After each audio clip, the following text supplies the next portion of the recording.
अस्सलाम वालेकुम वरहमतुल्लाहि वबरकातुहू।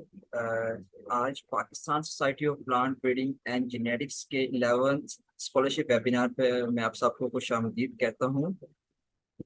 आज इस वेबिनार का मकसद तो स्टूडेंट्स को स्पेसिफिकली चाइना की स्कॉलरशिप के बारे में गाइड करना है। हमने पहले भी स्कॉलर्स के साथ दो वेबिनार्स किए हैं चाइना की स्कॉलरशिप पे, और आज भी ये स्पेसिफिकली बिगिनर्स के लिए होगा, यानी कि हमारे जूनियर्स के लिए होगा कि कैसे स्टेप बाय स्टेप वो इस समर में क्या उन्हें चीजें करनी है और कैसे जो है ना वो चाइनीज स्कॉलरशिप सिक्योर कर सकते हैं। तो आज के हमारे स्पीकर हैं जाजिब जावेद, जो कि हमारी सी सोसाइटी का पार्ट रहे हैं और अब माशाल्लाह से उन्होंने चाइना एग्रीकल्चर यूनिवर्सिटी बीजिंग में एडमिशन ले लिया है in the masters in crop genetics and breeding department. तो बगैर किसी देरी के मैं जाजिब भाई आपको दावत देता हूँ कि आप स्टार्ट करें। Over to you, you okay. Can now share तो स्क्रीन। बिस्मिल्लाहिर्रहमानिर्रहीम, अस्सलाम वालेकुम एवरीवन। उम्मीद है सब लोग खैरियत से होंगे।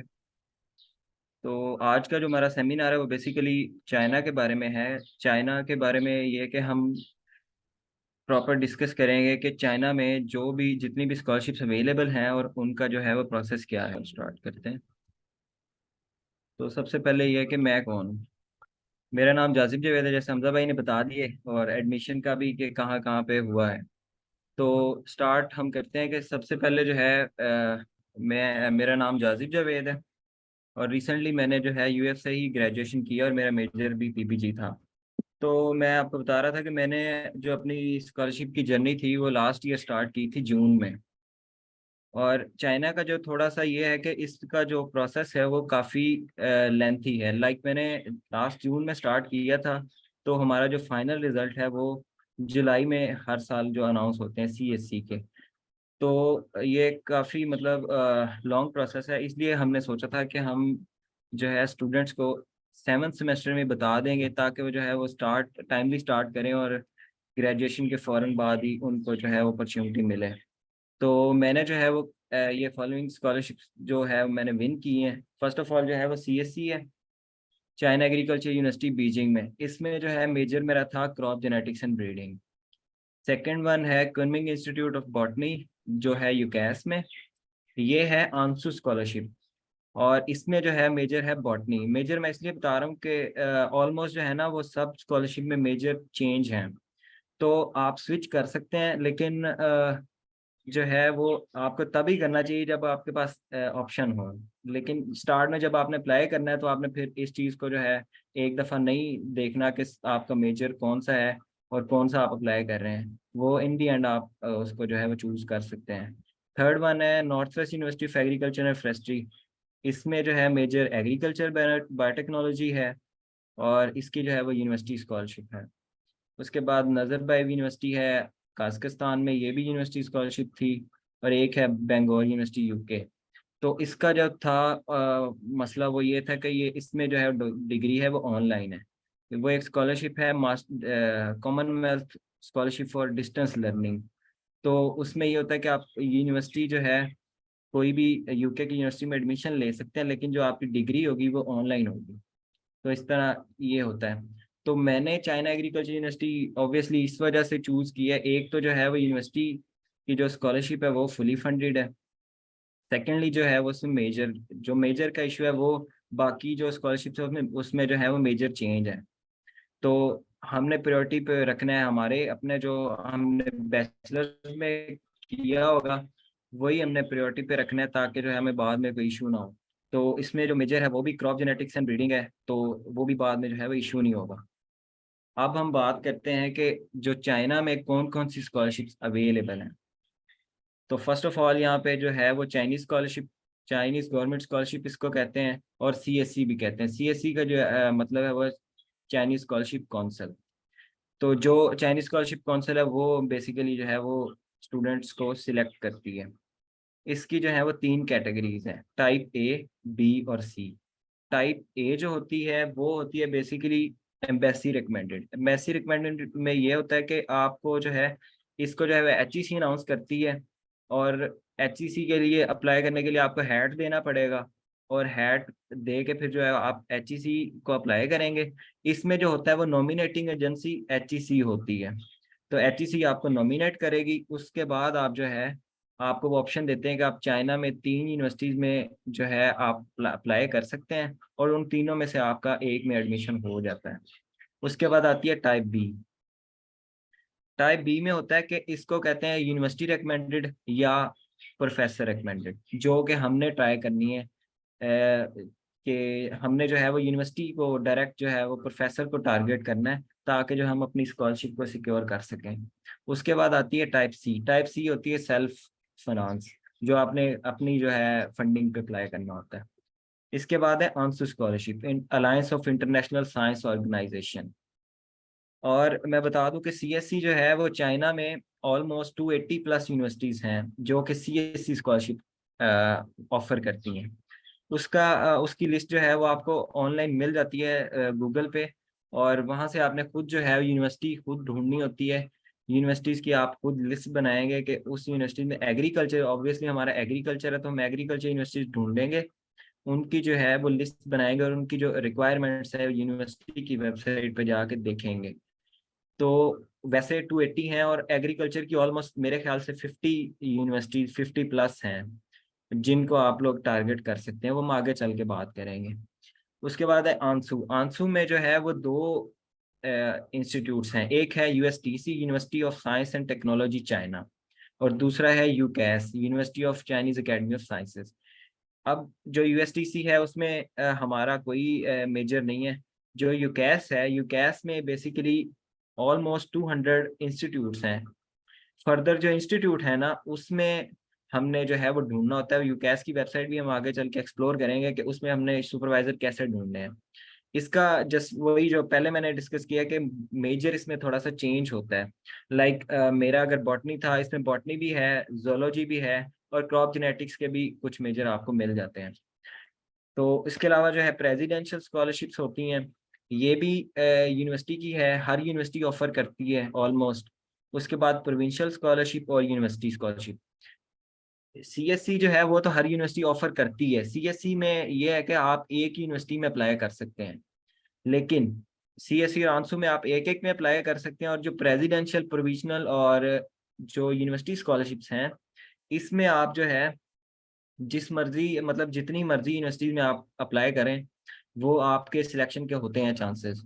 लेकिन जो सीएससी और आंसू है उसमें आप एक यूनिवर्सिटी में कर सकते हैं। इसलिए लोग ऐसे करते हैं कि जो है सीएससी में करके बाकी जो यूनिवर्सिटीज होती हैं, अगर आप टारगेट जब आगे मेल्स करेंगे तो आपको अगर एक से ज़्यादा एक्सेप्टेंस लेटर मिलते हैं, जैसे मुझे मिले थे, तो मेरे पास चांस था कि मेरे पास 3 एक्सेप्टेंस लेटर है, तो मैंने एक यूनिवर्सिटी में सीएससी में करना है, बाकी दोनों में मैंने यूनिवर्सिटी स्कॉलरशिप पे अप्लाई किया था, जिसमें से भी मेरी एक स्कॉलरशिप लग गई। उसके बाद आती है प्रोजेक्ट फंडेड। वो इस तरह के जैसे हम लोग प्रोफेसर को टारगेट करते हैं, तो कुछ प्रोफेसर होते हैं कि उनके पास खुद जो है फंडिंग होती है, उनके प्रोजेक्ट चल रहे होते हैं, तो वो खुद जो है वो आपको प्रोजेक्ट के लिए भी हायर कर सकते हैं। तो ये प्रोजेक्ट फंडेड भी जो है यूनिवर्सिटी में स्कॉलरशिप आपको मिल सकती है जब आप ईमेल्स करेंगे।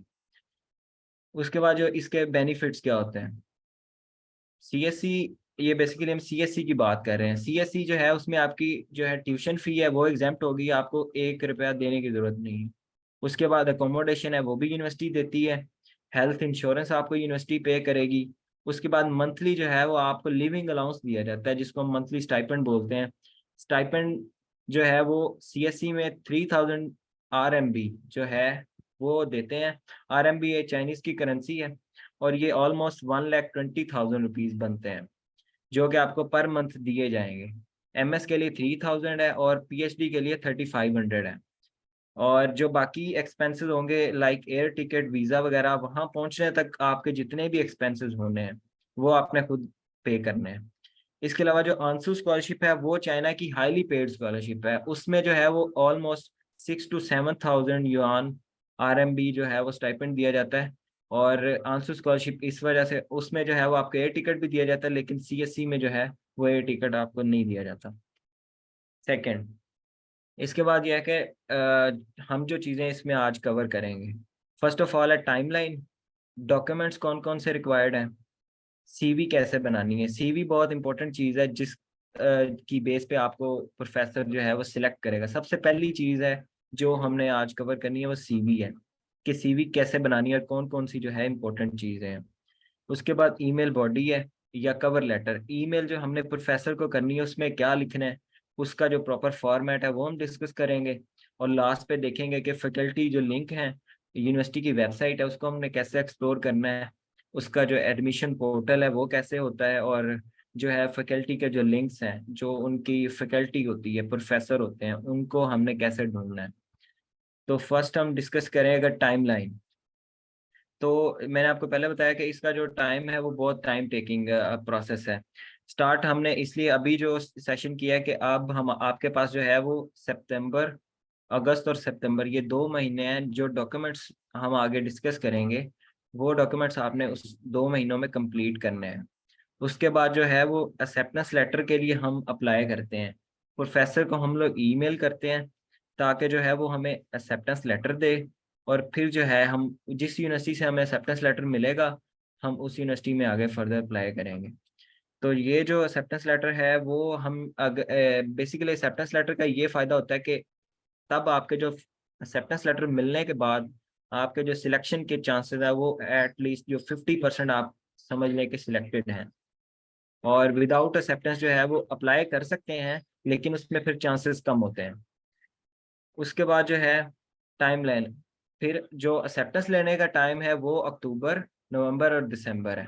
ये अगर किसी का कोई क्वेश्चन हो तो वो जो है वो नोट करता जाए, हम एंड पे जो है वो क्वेश्चन आंसर सेशन करेंगे इंशाल्लाह। तो जो एक्सेप्टेंस का टाइम है वो अक्टूबर, नवंबर और दिसंबर, ये 3 महीने में आपने जो है ना एक्सेप्टेंस लेटर लेना है प्रोफेसर से। ठीक है।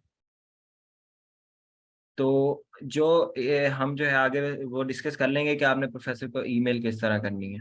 3 महीने ये हो गए। उसके बाद जो एडमिशन का प्रोसेस स्टार्ट होता है वो कुछ यूनिवर्सिटी, ये हर चीज़ ना यूनिवर्सिटी पे डिपेंड करती है। 2 पोर्टल होते हैं सीएससी के लिए, एक होता है सीएससी का पोर्टल और दूसरा होता है यूनिवर्सिटी का पोर्टल। सीएससी का पोर्टल जो है वो सारा साल ओपन होता है, उस पर आप कभी भी अप्लाई कर सकते हैं। लेकिन यूनिवर्सिटी का पोर्टल जो है वो एक स्पेसिफिक टाइमलाइन होती है। अब जैसे हम देखें कि मैंने अगर किया था तो मैंने अक्टूबर में जो है वो एक्सेप्टेंस लेटर मुझे मिला था, और हमारी यूनिवर्सिटी ने जो एडमिशन का पोर्टल ओपन किया था वो नवंबर से ओपन किया था, और 28 फेब उसकी लास्ट डेट थी कि 28 फेब तक हम अप्लाई कर सकते हैं। तो जब आपको एक्सेप्टेंस लेटर मिलेगा, जिस यूनिवर्सिटी से मिलेगा ऑब्वियसली, उस यूनिवर्सिटी की वेबसाइट आप एक्सप्लोर करेंगे और उसकी जो डेडलाइन है ना, उस डेडलाइन के अंदर आपने वो यूनिवर्सिटी पे पोर्टल पे उस पे आपने अप्लाई करना है। उसके बाद जो है फिर जो सिलेक्शन प्रोसेस है, अगर 28 फेब तक मैंने अप्लाई किया, देन मार्च, अप्रैल, मई और जून, ये 4 महीने जो सिलेक्शन प्रोसेस चलता रहता है हर यूनिवर्सिटी का। तो वो सिलेक्शन के बाद जो रिजल्ट है, फाइनल रिजल्ट, वो आपके जुलाई में सीएससी अनाउंस करती है। तो इतना मतलब अगर आप सितंबर अक्टूबर से स्टार्ट करेंगे तो नेक्स्ट जुलाई तक आपके जो है रिजल्ट एक्सपेक्टेड हो, तब तक जो है ये है कि आपकी डिग्री भी कंप्लीट हो जाती है और जो है वो रिजल्ट भी आ जाते हैं। उसके बाद जो है डॉक्यूमेंट्स कौन कौन से रिक्वायर्ड है, ये अब आपने ध्यान से सुनना है, क्योंकि जो डॉक्यूमेंट्स हमने बनवाने हैं, कहाँ कहाँ से बनवाने हैं, कैसे कैसे बनवाने हैं। फर्स्ट ऑफ ऑल जो है वो हमारे पास है पासपोर्ट। पासपोर्ट इम्पोर्टेंट इसलिए है कि जिस भी पोर्टल पे आपने अप्लाई करना है ना, पासपोर्ट के अलावा अप्लाई नहीं होता। जब आपने अकाउंट बनाना होता है आपने पासपोर्ट नंबर देना है। तो इसलिए जो है जल्दी बताने का मकसद भी ये है कि पासपोर्ट जो है वो 1 महीना ऑलमोस्ट लेता है बनने के लिए। तो पासपोर्ट जो है वो आप पहले बनवाएंगे सबसे पहले। उसके बाद आती है सीवी।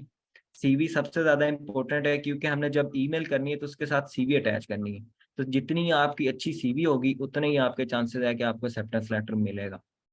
उसके बाद है इंग्लिश प्रोफिशिएंसी सर्टिफिकेट। अब चाइना में कुछ लोग सोच रहे होंगे कि आइल्स का जो है हमें प्रॉब्लम ना हो। अब वहाँ पे दो चीज़ें हैं, अगर मेजर आपका चाइनीज़ में है देन आपको HSK 4 तक आपको क्वालिफिकेशन देनी पड़ेगी, क्योंकि हमने चाइनीज़ में करना नहीं है। हमारा अगर मेजर इंग्लिश में होता है तो चाइना की यूनिवर्सिटी की अच्छी बात यह है कि आपको इंग्लिश में आइल्स देना नहीं पड़ेगा। वहाँ क्या आपका जो है इंग्लिश प्रोफिशिएंसी सर्टिफिकेट चलेगा। और ये सर्टिफिकेट, इसका मतलब होता है कि आपकी जो बैचलर्स की डिग्री है वो आपकी उसका जो इंस्ट्रक्शन मीडियम था वो इंग्लिश था। हमारी यूनिवर्सिटी का इंस्ट्रक्शन मीडियम वो इंग्लिश है, और ये जो आपको इंग्लिश प्रोफिशिएंसी सर्टिफिकेट है यूनिवर्सिटी से मिल जाता है। इसका प्रोसेस ये है कि आपने स्टार्ट मार्केट से एक फॉर्म मिलता है इंग्लिश प्रोफिशिएंसी सर्टिफिकेट का फॉर्म, वो आपने लेना है। और यूनिवर्सिटी में जो भी आपने फी पे करनी होती है ना, लाइक डॉक्यूमेंट्स लेने के लिए, तो एडमिन ब्लॉक में जो है जहाँ पे कंट्रोलर ऑफिस है, वहाँ पे फर्स्ट फ्लोर पे जो है वो एडमिन अकाउंट ऑफिस है। वहाँ पे जाके आपने उनको बताना होता है कि आपको कौन सा वाउचर चाहिए। इंग्लिश प्रोफिशिएंसी का 625 रुपीज़ का वो वाउचर है, वो आपको देंगे, वो आपने बैंक में पे करना है। और इंग्लिश प्रोफिशिएंसी का सर्टिफिकेट जो फॉर्म है वो फिल करके उस पर डॉक्यूमेंट्स मेंशन होते हैं, वो डॉक्यूमेंट्स अटैच करने हैं। और जो मेन जामिया मस्जिद है ना यूनिवर्सिटी में, उसके सामने एक पेंशनर्स वाली बिल्डिंग है, वहां पे एंटर होते ही फर्स्ट ऑफिस में वो आपने सबमिट करवाना है, और 2 से 3 दिन में आपको जो है इंग्लिश प्रोफिशिएंसी सर्टिफिकेट मिल जाता है। ये हो गया। उसके बाद है रिकमेंडेशन लेटर। सब रिकमेंडेशन लेटर जो है ये भी जब सिलेक्शन प्रोसेस चल रहा होता है तो ये बहुत इंपॉर्टेंट चीज़ है।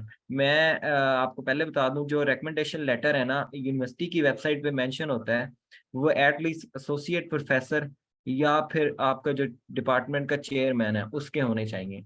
मेरी यूनिवर्सिटी की वेबसाइट पे मेंशन था कि वो एसोसिएट प्रोफेसर एटलीस्ट होना चाहिए, असिस्टेंट प्रोफेसर वाला नहीं चलता। फिर मेरे कुछ दोस्तों ने जो है वो ट्राई किया, उन्होंने असिस्टेंट प्रोफेसर का सबमिट करवाया था, वो रिजेक्ट हो गए। और उन्होंने रीज़न भी यही दिया था कि आपका जो रिकमेंडेशन लेटर है वो असिस्टेंट प्रोफेसर का है। फिर एक केस ये हुआ था कि रिकमेंडेशन लेटर दो बनवाने हैं, तो वो दो सेम भी नहीं होने चाहिए। उसकी जो बॉडी है वो भी आपने डिफरेंट रखनी है, और उसका जो फॉर्मेट है, लेटर हेड है, वो भी थोड़ा सा अगर आप चेंज करेंगे तो आपके लिए बेहतर है। उसका भी एक केस ये हुआ था, उस लड़के ने मतलब दोनों ऑलमोस्ट सेम थे, तो उन्होंने बताया था कि आपके जो रिकमेंडेशन लेटर वो आइडेंटिकल है। तो इस चीज, ये छोटी छोटी चीज़ों की वजह से अगर आपको एक्सेप्टेंस लेटर मिल गया है, बाद में जाके ये चीज़ें इशू करें, तो वो आपने पहले इन चीज़ों को ध्यान में रखना है कि दोनों सेम नहीं लगने चाहिए। उसके बाद आता है स्टडी प्लान या रिसर्च प्रपोजल। अब यह है कि एमएस के लिए अगर आप अप्लाई कर रहे हैं तो आपका स्टडी प्लान आपको चाहिए होता है, और अगर पीएचडी के लिए कर रहे हैं तो पीएचडी के लिए रिसर्च प्रपोजल मस्ट होता है। लेकिन रिकमेंडेड ये है कि आप अगर एमएस में भी कर रहे हैं तो स्टडी प्लान आप ना दें, रिसर्च प्रपोजल लिखें, क्योंकि जो ये चीज़ भी सिलेक्शन में जो है काउंट की जाती है। हर चीज़ के जो है वो एक वर्थ है। तो अगर आप स्टडी प्लान की जगह रिसर्च प्रपोजल, वो इसका ये होगा कि आप अगर जब आपको एक्सेप्टेंस लेटर मिलेगा तो आप अपने प्रोफेसर से डिस्कस करें। तो मोस्टली ये होता है कि प्रोफेसर आपको कुछ टॉपिक दे देते हैं कि इस टॉपिक पे आप जो है अपना रिसर्च प्रपोजल लिख दें। अगर वो टॉपिक भी नहीं बताते, फिर वो बताते हैं कि हमारी जो है वो रिसर्च डायरेक्शन ये है, ठीक है, म्यूटेशन ब्रीडिंग है फॉर एग्जांपल, तो आपने इसके रिलेटेड जो है अपना रिसर्च प्रपोजल लिखना है, तो फिर वो आप इजीली लिख सकते हैं। रिसर्च प्रपोजल जो है वो ये भी सिलेक्शन में बहुत ज़्यादा इम्पोर्टेंट है। इसका भी जो है, जब हमारी फाइनल सिलेक्शन हुई थी, यूनिवर्सिटी ने कैंडिडेट्स नॉमिनेट कर दिए थे। जब सीएससी वाले पोर्टल पे गए हैं ना, तो जिन बच्चों ने स्टडी प्लान दिया हुआ था उनको, उन सब बच्चों को सीएससी ने रिजेक्ट कर दिया। ठीक है, जब बाद में हमने पता किया तो उन्होंने बताया था ऑब्वियसली कि जो स्टडी प्लान है वो एक तो फिर वो प्रॉपर होना चाहिए अगर आपने लिखा है, वरना जो है वो रिसर्च प्रपोजल को वो प्रायोरिटी देते हैं। उसके बाद आता है कि अगर आप एमएस के लिए अप्लाई कर रहे हैं तो आपके पास बैचलर्स की डिग्री होनी चाहिए, और अगर पीएचडी के लिए कर रहे हैं तो मास्टर्स और एमएस की, बैचलर्स की दोनों होनी चाहिए। लेकिन अगर आप 7th सेमेस्टर में हैं, जैसे मोस्टली स्टूडेंट्स यहाँ 7th सेमेस्टर के हैं, तो 6th सेमेस्टर की डीएमसी और साथ जो है वो आपने होप सर्टिफिकेट बनवाना है। होप सर्टिफिकेट जो है वो आपको डीन ऑफिस में आपने एप्लीकेशन लिख के सबमिट करवानी होती है कि हमें होप सर्टिफिकेट चाहिए। वो आपको 2 से 3 दिन में होप सर्टिफिकेट बना के दे देते हैं। और ये दोनों चीज़ें जो है वो नोटराइज होनी चाहिए। नोटराइज जो है वो जो है कोर्ट्स, जो डिस्ट्रिक्ट कोर्ट्स वगैरह होते हैं, कचहरियाँ जिनको हम बोलते हैं, वहाँ से नोटराइज होते हैं डॉक्यूमेंट्स। और ये मेरे ख्याल में एक पेज के आपसे 100 to 200 रुपीज लेते हैं। मैं आपको दिखा देता हूँ कि जो डॉक्यूमेंट नोटराइज किस तरह के होते हैं।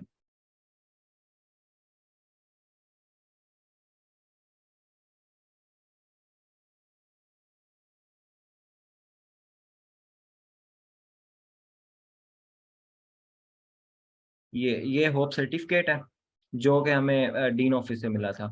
इस पे आप देख रहे हैं कि नोटराइज की स्टैंप है, और साथ में ये नीचे स्टैंप्स वो लगा के देते हैं खुद ही, वो आपका टेस्ट करके ये नोटराइज, दोनों तीनों स्टैंप जो है वो नोटराइज, जो भी एडवोकेट होगा उसकी स्टैंप तीनों लगी होंगी। तो ये जो है वो नोटराइज आपने सबमिट करवाने हैं। इसके अलावा जो है वो एक्सेप्टेबल नहीं होते ये। फिर ये है कि ये सिर्फ चाइना, हर कंट्री की जो है अपनी रिक्वायरमेंट होती है। चाइना में जो है वो नोटराइज डॉक्यूमेंट चलते हैं। इस वजह से आपने क्या करना है कि आपने जो अपना डीएनसी है और होप सर्टिफिकेट, इनकी कलर कॉपी करवा के उनको नोटराइज करवाना है। ओरिजिनल डॉक्यूमेंट्स आपने नोटराइज नहीं करवाना है। ये सबसे इंपॉर्टेंट बात है।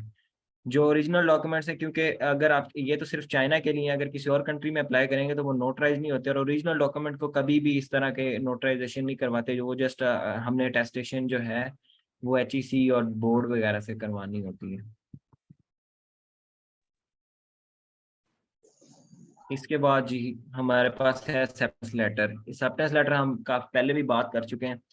बेसिकली एक्सेप्टेंस लेटर जो है वो सीएससी के लिए मस्ट होता है, लेकिन जो यूनिवर्सिटी स्कॉलरशिप है उसके लिए मस्ट नहीं होता। लेकिन जो एक्सेप्टेंस लेटर है इसकी वेटेज जरूर होती है। फिर जब सिलेक्शन प्रोसेस होता है उसमें दो तरह के कैंडिडेट होते हैं। एक तो वो जिनके पास एक्सेप्टेंस है, और दूसरे वो जिनके पास एक्सेप्टेंस नहीं है। एक्सेप्टेंस वालों को ऑब्वियसली प्रायोरिटी दी जाती है। अगर फिर कोई सीट बचती है, अगर उनके पास कुछ कोटा बचेगा, देन वो विदाउट एक्सेप्टेंस वालों को कंसीडर करते हैं। तो इसलिए जो है एक्सेप्टेंस लेटर आपके पास होना मेरे ख्याल में कि वो मस्ट है। टाइम से पहले बताने का मकसद भी ये है कि अभी टाइम है, स्टूडेंट्स जो है वो अपना उस चीज़ को एक्सप्लोर करें, पहले सीखें कि हमने मेल्स वगैरह किस तरह करनी है, और ट्राई करें कि उनको एक्सेप्टेंस लेटर मिल जाए। और ये कोई इतनी बड़ी बात नहीं है, एक्सेप्टेंस लेटर मिल जाता है अगर आप उसके लिए वाकई में कोशिश करेंगे तो।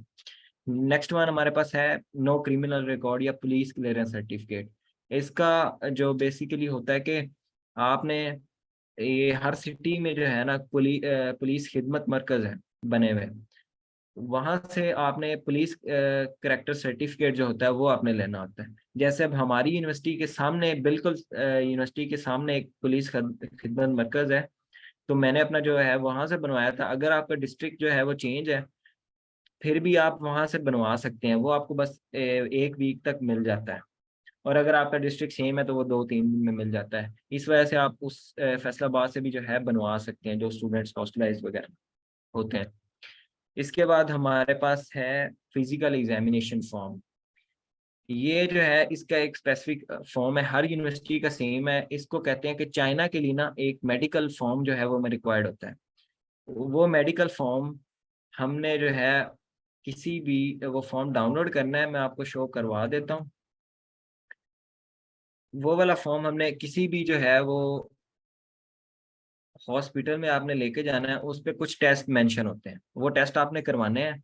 और उस जो फॉर्म पे ना वो आपको सारी उसकी डिटेल्स मेंशन कर देंगे, जो भी डॉक्टर होगा, और एंड पे जो है उस पे साइन और स्टैंप कर देंगे। मैं आपको दिखा देता हूँ कि वो किस तरह का होता है।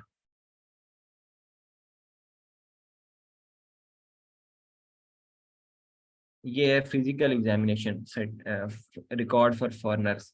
तो अब यहाँ पे देखें कि वो सारे टेस्ट मेंशन है, जो जो टेस्ट मेंशन है उसने सारे टेस्ट कर दिए हैं, और साथ में इसको इस तरह फिल कर दिया। और वो जो अगर नॉर्मल है तो नॉर्मल है, अगर कुछ डायग्नोज होता है तो वो इसको कर देते हैं मेंशन उसके ऊपर। और इसके सेकंड पेज है, 2 पेजेस का ये होता है मोस्टली।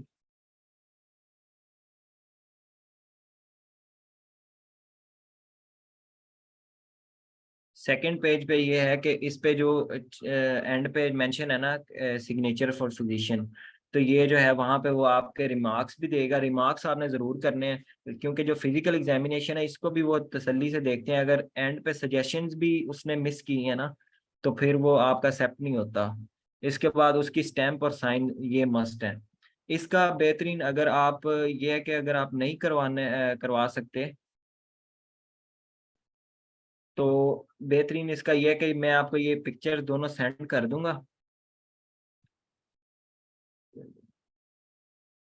आपने इसको एज इट इज, जैसे ये मैंने फिल किया हुआ है, इसको ऐसे फिल करके, और यूनिवर्सिटी में जहाँ पे साइंस ब्लॉक है उसके सामने एक लेडीज डिस्पेंसरी है, वहाँ पे एक डॉक्टर बैठती हैं। तो वहाँ पे वो आपने फॉर्म फिल करके ले जाना है, उसकी उस पे अपनी पिक्चर वगैरह लगा के। और वो आपको साइन और स्टैम्प करके दे देती हैं। उस पे सजेशन जो है अगर वो लिख दें तो ठीक है, नहीं तो आप वो खुद ही लिख सकते हैं। मैंने ऐसे किया था तो मेरा जो है वो एक्सेप्ट हो गया था। उसके बाद कुछ यूनिवर्सिटीज में ऐसे होता है कि वो आपसे एक वीडियो डिमांड करते हैं, कि वो कहते हैं कि आप 2 से 3 मिनट की ना एक इंट्रोडक्शन वीडियो बना के अपलोड करें पोर्टल पे। उसमें आपने जस्ट अपना बताना होता है कि मैं अपना नाम और मैं कहाँ से हूँ, मैंने फ़लाँ डिग्री पहले की हुई है, और जो है मैं फ़लाँ जो मास्टर में इस मेजर के लिए अप्लाई करना चाहता हूँ इस यूनिवर्सिटी में। वो एक शॉर्ट सी आपने वीडियो बना के उस पोर्टल पे अपलोड करनी होती है। ये थे डॉक्यूमेंट्स, जिसमें से हम सीवी हमने डिस्कस नहीं की, और बाकी जो डॉक्यूमेंट्स है वो आपने साथ साथ अब बना लेने हैं। जो भी आपका डीएमसी या यूनिवर्सिटी से आपने वो निकलवा के उनको नोटराइज करके, फिर ये है कि जब आपने मेल्स करनी है तो कुछ प्रोफेसर होते हैं कि वो आपसे डॉक्यूमेंट भी डिमांड करते हैं। कुछ कहते हैं कि आप मुझे अनऑफिशियल ट्रांसक्रिप्ट अपनी सेंड करें, तो आपने 6 सेमेस्टर की उसको ट्रांसक्रिप्ट सेंड करनी होती है। देन वो अब उसके जो है ग्रेड्स आपके देखते हैं, आपके कोर्सेज देखते हैं मोस्टली प्रोफेसर। फिर वो ऑप्शन जो है वो डिसाइड करते हैं कि आपको एक्सेप्टेंस लेटर देना है या नहीं। तो इसलिए जो है आपके पास पहले जो है वो डॉक्यूमेंट्स रेडी होने चाहिए, ताकि जो बाद में अगर कोई डिमांड करे तो आप उसको सेंड कर दें। अब जो है सीवी, सीवी सबसे इम्पोर्टेंट चीज़ है, क्योंकि जब हमने ईमेल करनी है तो हमने सीवी साथ अटैच करनी है, और उसकी मोस्टली उसी की बेस पे प्रोफेसर आपको रिप्लाई करते हैं। वो आपकी सीवी रिव्यू करते हैं और फिर आपको बताते हैं कि वो आपको एक्सेप्ट करना चाहते हैं या नहीं। तो सीवी की जो इम्पोर्टेंट चीज़ें हैं वो हम देखते हैं कि सीवी में हमने ये चीज़ें मेंशन करनी है। फर्स्ट ऑफ ऑल है कि पर्सनल इन्फॉर्मेशन।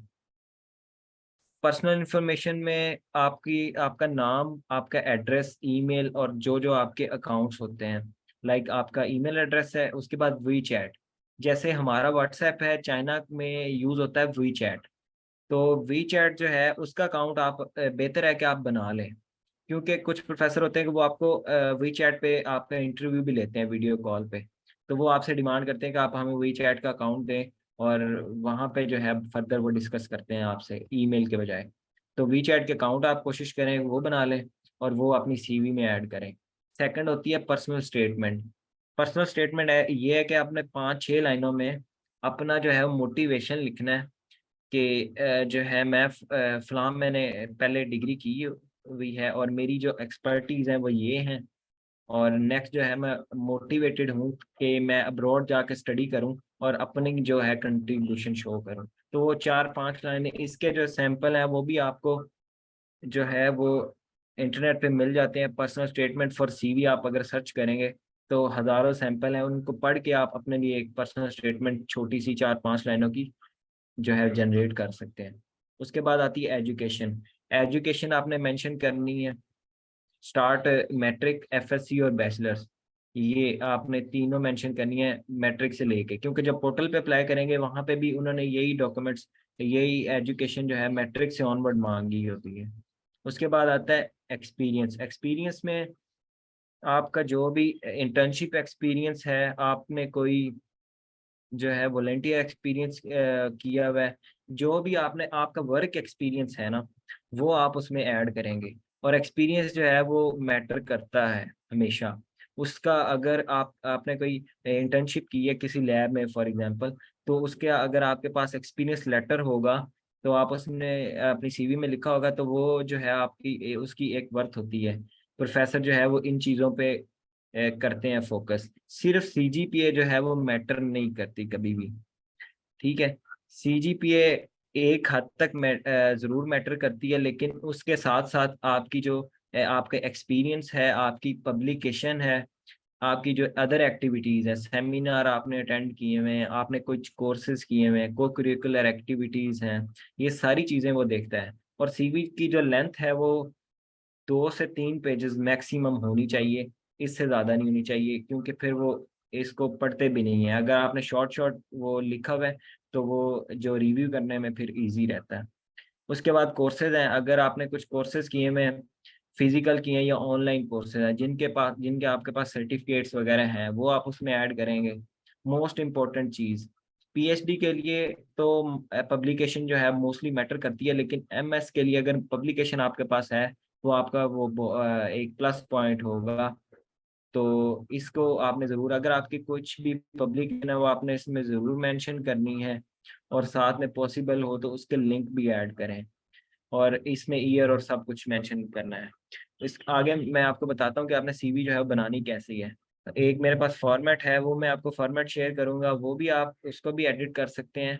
और एक वेबसाइट यूरोपास, बेसिकली रिकमेंडेड जो है ना चाइना में, वो हमारे पास यूरोपास सीवी है। यूरोपास सीवी क्या होती है वो हम आगे वेबसाइट पे जाके देखेंगे, और उसका जो फॉर्मेट, एक स्पेसिफिक फॉर्मेट होता है, वो मैं आपको शेयर करूंगा। वो आपने जस्ट उसको अगर एडिट कर लें, वो आपकी यूरोपास सीवी, उसमें हर चीज़ आपने वो जस्ट उसको एडिट करके और चेंज करना है। या फिर आप उसकी यूरोपास की वेबसाइट पे जाके ऑनलाइन सीवी भी जनरेट कर सकते हैं।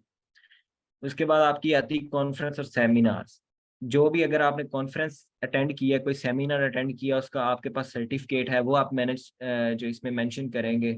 इसके बाद एक चीज़ मैं भूल गया, वो है ऑनर्स एंड अवार्ड्स। अगर आपको कोई स्कॉलरशिप लगी है, आपने कोई प्राइज विन किया है, कुछ भी ऑनर आपके पास अवार्ड है, वो आपने इसमें एक हेडिंग जरूर मेंशन करनी है, और जो जो चीज़ें आपके पास हैं वो आपने उसमें मेंशन कर देनी है।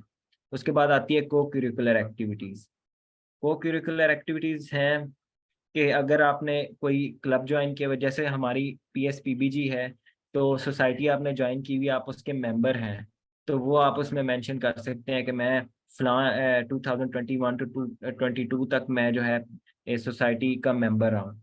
तो वो आप ये चीज़ें भी जो है काउंट होती हैं। एक्स्ट्रा एक्टिविटीज़ में आप क्लब्स वगैरह लिख सकते हैं, सोसाइटीज़ लिख सकते हैं, कोई भी वॉलंटियर वर्क आपने किया हुआ है वो आप उसमें मेंशन करेंगे। और एंड पे है रिकमेंडेशंस।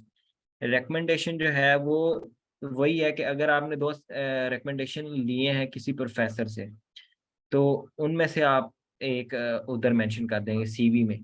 सीवी में आप एक मेंशन कर सकते हैं प्रोफेसर, या दो भी रिकमेंडेशन। रिकमेंडेशन का बेसिकली मकसद ये होता है कि अगर प्रोफेसर आपकी सीवी रिव्यू कर रहा है, तो पॉसिबल है कि वो आपके जो रिकमेंडर है उसको वो ईमेल करे और आपके बारे में वो पूछ सकता है। तो जो रिकमेंडेशन है वो आपने सोच समझ के देनी है, और जिस ऑब्वियसली जिस प्रोफेसर से आप रिकमेंडेशन लेटर लेंगे उसको आपका पता होगा। तो ये जो है उनमें से आप एक प्रोफेसर का यहाँ पे डाटा दे सकते हैं। इसके बाद अब अगर हम वेबसाइट पर जाके देखते हैं कि सीवी हमने यूरोपास की वेबसाइट पे मैं आपको दिखाता हूँ कि हमने सीवी कैसे बनानी है।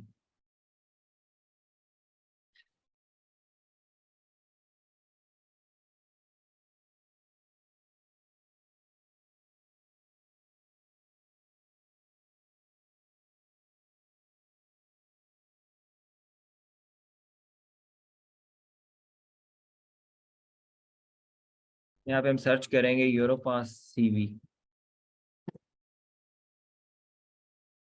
सिंपली यहाँ पे आ गया यूरोपास सीवी एडिटर, इस पे क्लिक करेंगे।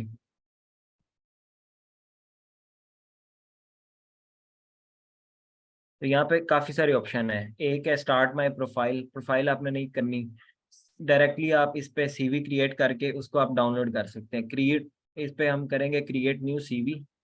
तो यहाँ पे जो है आप अपना फर्दर इसका सारा डाटा दे के और नेक्स्ट करेंगे, तो आपके पास फॉर्मेट आ जाएंगे। 4-5 फॉर्मेट है, जो आपको ठीक लगेगा वो आप फॉर्मेट उसको सिलेक्ट करके सीवी अपनी डाउनलोड कर सकते हैं। तो जो जो मैंने चीज़ें मेंशन की हैं पहले, वो सारे सेक्शन आपने इसमें ऐड करने हैं। अपना पर्सनल डाटा, जैसे यहाँ पे पर्सनल नेम लिखा हुआ है, और उसके बाद अबाउट मी में आपकी जो है पर्सनल स्टेटमेंट आएगी 4-5 लाइनों की। जेंडर है, नेशनैलिटी है, कॉन्टैक्ट डिटेल है, वहाँ पे आप अपना ईमेल देंगे, और फ़ोन नंबर है। सोशल मीडिया में आप वी चैट वगैरह सिलेक्ट कर सकते हैं। तो ये सारी चीज़ें जो है आपने इसमें सीवी में ऐड करके और नेक्स्ट पे जाके आपने इसको डाउनलोड कर लेना है। ये भी इजी मेथड है। और अगर आप जो है फॉर्मेट को एडिट करना चाहें तो वो भी मैं सेंड कर दूंगा, वो भी आप एडिट कर सकते हैं। सीवी, मैं दोबारा बता दूं कि सीवी को आपने जो है वो थोड़ा सा टाइम लगाना है, और सीवी अच्छे तरीके से बनानी है, ताकि जो है जो आपका जो पहला स्टेप है एक्सेप्टेंस लेटर वाला, वो कंप्लीट हो। तो जितनी अच्छी सीवी होगी उतना आपका जो है आपके चांसेस हैं कि आपको जो एक्सेप्टेंस लेटर इजी मिल सकता है। इम्पोर्टेंट है, इस वजह से मैंने जो है ना आपको ये सीवी शो करवानी है।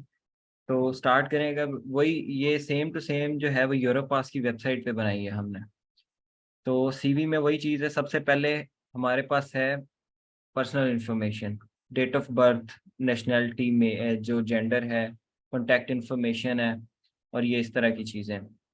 नेक्स्ट हमारे पास आता है अबाउट मी, कि हमने जो है अपने बारे में जो है वो लिखना है, एक मोटिवेशन लिखनी है कि 4-5 लाइनों में हम जो है पहले हमने डिग्री की हुई है और अब जो आगे हम क्या करना चाह रहे हैं, कुछ इसमें आप अपनी जो है चीज़ें मेंशन कर सकते हैं।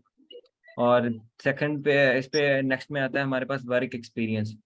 तो वही मैंने जो पहले डिस्कस किया है, अगर आपने कोई इंटर्नशिप की हुई है, जितनी भी आपने इंटर्नशिप्स की हुई है वो आपने यहाँ पे मेंशन कर देनी है वर्क एक्सपीरियंस में, ताकि जो है वो थोड़ा सा उसकी वेटेज लगे। नेक्स्ट हमारे पास आता है एजुकेशन ट्रेनिंग। एजुकेशन ट्रेनिंग में हमने स्टार्ट करना है सेकेंडरी एजुकेशन, हायर सेकेंडरी, और जो है आपकी यूनिवर्सिटी की एजुकेशन है। तो यूनिवर्सिटी के एजुकेशन में रिकमेंडेड ये है कि आप अपने जो है रिसर्च इंटरेस्ट मेंशन करेंगे। रिसर्च इंटरेस्ट जो है वो जैसे हम आगे जाके यूनिवर्सिटी की वेबसाइट एक्सप्लोर करेंगे, तो वहाँ पे हर प्रोफेसर की जो सीवी है ना, प्रोफाइल है, उस पे उसने अपने रिसर्च इंटरेस्ट मेंशन किए होते हैं।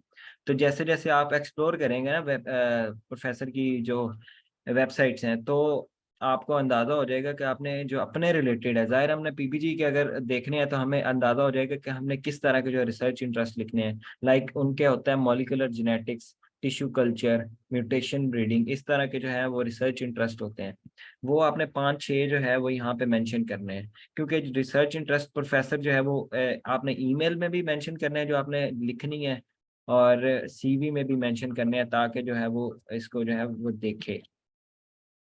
और ये चीज़ है कि यहाँ पे होगा कि कुछ जो है ना, हर प्रोफेसर का डिफरेंट रिसर्च इंटरेस्ट होता है।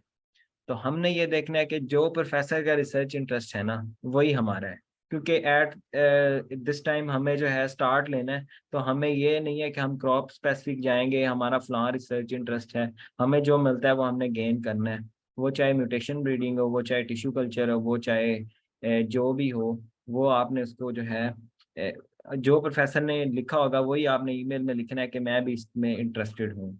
तो इसी वजह से मैंने 4-5 बोला, ताकि जो है वो एक ना एक जो है वो हर प्रोफेसर से मैच करेगा।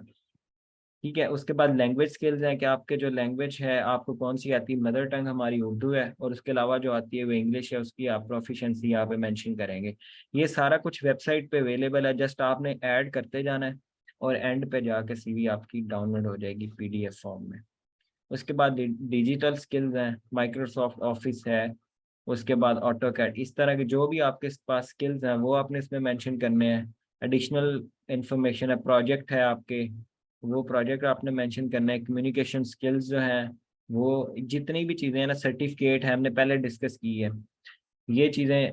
हर चीज़ जो जो आपको लगता है कि की इसमें मैंने पहले बताई हैं, वो चीज़ें आपने मेंशन करने हैं। कोर्सेज मेंशन करने हैं, सर्टिफिकेट, सेमिनार, को करिकुलर एक्टिविटीज, जितनी चीज़ें भी वो आपने एक एक करके वहाँ पे मेंशन करनी है। जैसे अभी यहाँ पे कोर्सेज और सर्टिफिकेट आ गया, उसके बाद रिकमेंडेशन। रिकमेंडेशन है वही पहले वाली बात, कि आपने एक एटलीस्ट एक रिकमेंडेशन लेटर इसमें जो है, रिकमेंडेशन जो इन्फॉर्मेशन है वो ज़रूर ऐड करनी है।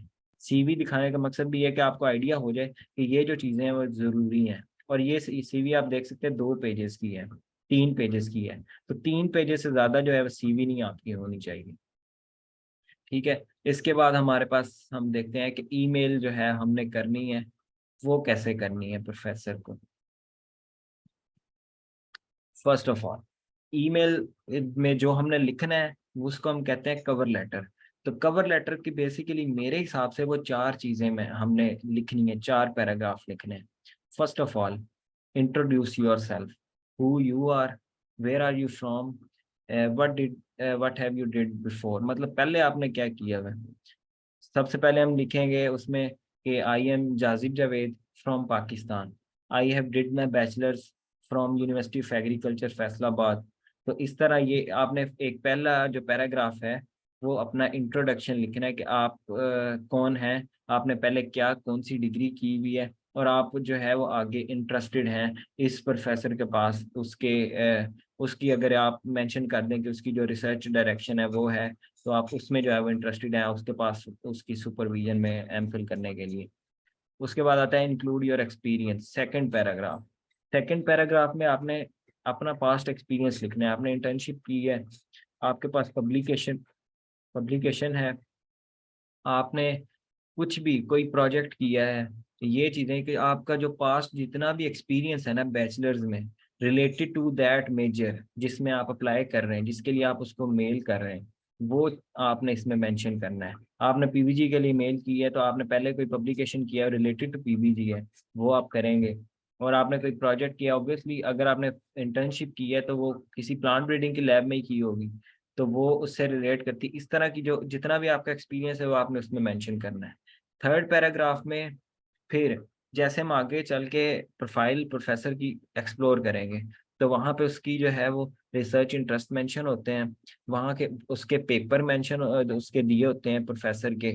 पॉसिबल हो तो आपने उसके एक एक उसका पेपर जरूर पढ़ना है, या तो आपने उसके रिसर्च इंटरेस्ट यहाँ पे मेंशन करना है कि आपका रिसर्च इंटरेस्ट फलां है और मैंने भी इसी रिसर्च इंटरेस्ट को लेके आगे एमफिल करना है, ये चीज़ आपने मेंशन करनी है। आप उसका कोई पेपर पढ़ें, उसने कोई डिस्कवरी की है, आप उस चीज़ को मेंशन करें। ये चीज़ प्रोफेसर बहुत पसंद करते हैं, वो देखते हैं कि अगर स्टूडेंट ने मेरी प्रोफाइल को एक्सप्लोर किया है, उसको पता है कि मैंने पहले क्या किया हुआ है और वो इस चीज़ में वाकई इंटरेस्टेड है, तो ये पैराग्राफ बहुत इंपॉर्टेंट होता है।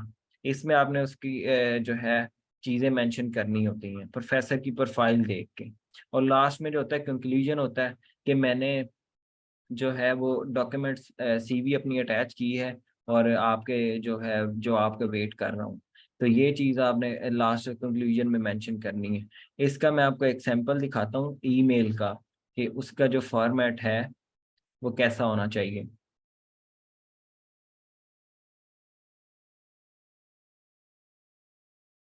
ये आपको अब नज़र आ रहा होगा।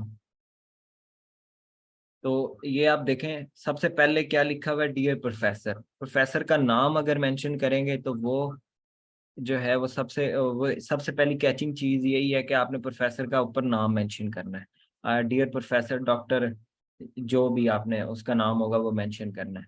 सेकंड, फर्स्ट पैराग्राफ में उसने लिखा हुआ है, I hope this message finds you well, my name is Irfan, और आगे उसने मेंशन किया हुआ है फलां यूनिवर्सिटी से मैंने डिग्री की है। और नीचे सेकंड लाइन में लिखा हुआ है, currently I am seeking the opportunity to deepen my involvement in research by pursuing a PhD.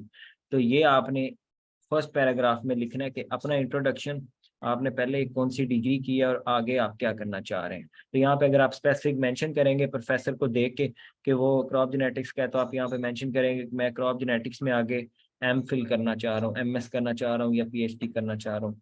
तो वो एक आपकी जो है स्पेसिफिक लाइन बन जाएगी। तो अब इसने क्या किया, इसने सेकंड पैराग्राफ में प्रोफेसर का मेंशन किया है कि I recently read your study on aerosol measurements. तो ये उसने उसका क्या किया, उसने उसकी प्रोफाइल को देखा है, उसके पेपर पढ़े हैं और उसको आइडिया मिल गया कि उसने पहले कौन कौन सी रिसर्च की है और कौन से उसने जो है वो डिस्कवरी की है, उसको उसने मेंशन किया है। साथ उसने अपनी बताई है कि this work has inspired me to consider integrating my technical skills into aerosol physics. तो उसने साथ ये बता दिया कि मैं जो है इस जो आपका वर्क है इसमें इंटरेस्टेड हूँ और मैं चाहता हूँ कि आप मुझे सुपरवाइज करें मेरे एमएस के लिए या मेरी पीएचडी के लिए। तो ये इम्पोर्टेंट होता है, ये प्रोफेसर जो है वो इस चीज़ को बहुत जो है ना वो इम्पोर्टेंस देता है, और वो आपको बताता है कि जब आपको ईमेल आएगी वो आपको बताएगा कि आपने जो है मेरे पेपर पढ़े हैं। अगर वो आपने नहीं मेंशन किया तो वो पूछ लेते हैं कि आपने मेरा कोई पेपर पढ़ा है, आपको पता है मैंने पहले कौन सा काम किया हुआ है। लाइक मेरे प्रोफेसर ने मेरा इंटरव्यू लिया था, तो मुझे तो पता था कि मैंने इंटरव्यू से पहले उसके 2-3 पेपर पढ़े थे, लेकिन जब इंटरव्यू हुआ उसने मुझसे पहला सवाल ये पूछा था कि आपको पता है कि मैंने किस चीज़ पे पहले रिसर्च की है। देन उसको मैंने बताया कि मैंने आपने जो है वो फलां रिसर्च पहले किए हुई है, मैंने आपका ये पेपर पढ़ा है, ये फलां जर्नल में पब्लिश्ड है। तो ये चीज़ें जो हैं वो बहुत मैटर करती हैं। थर्ड पैराग्राफ में लिखा हुआ है कि मेरा जो उसने लिखा है कि मेरा जो बैकग्राउंड है वो इससे रिलेट करता है और मैंने फलां फलां पहले काम किए हैं। चौथे पैराग्राफ में उसमें वही चीज़ है, कंक्लूजन है कि should my profile meet your expectation, I am eager to proceed with the application of the aerosol physics.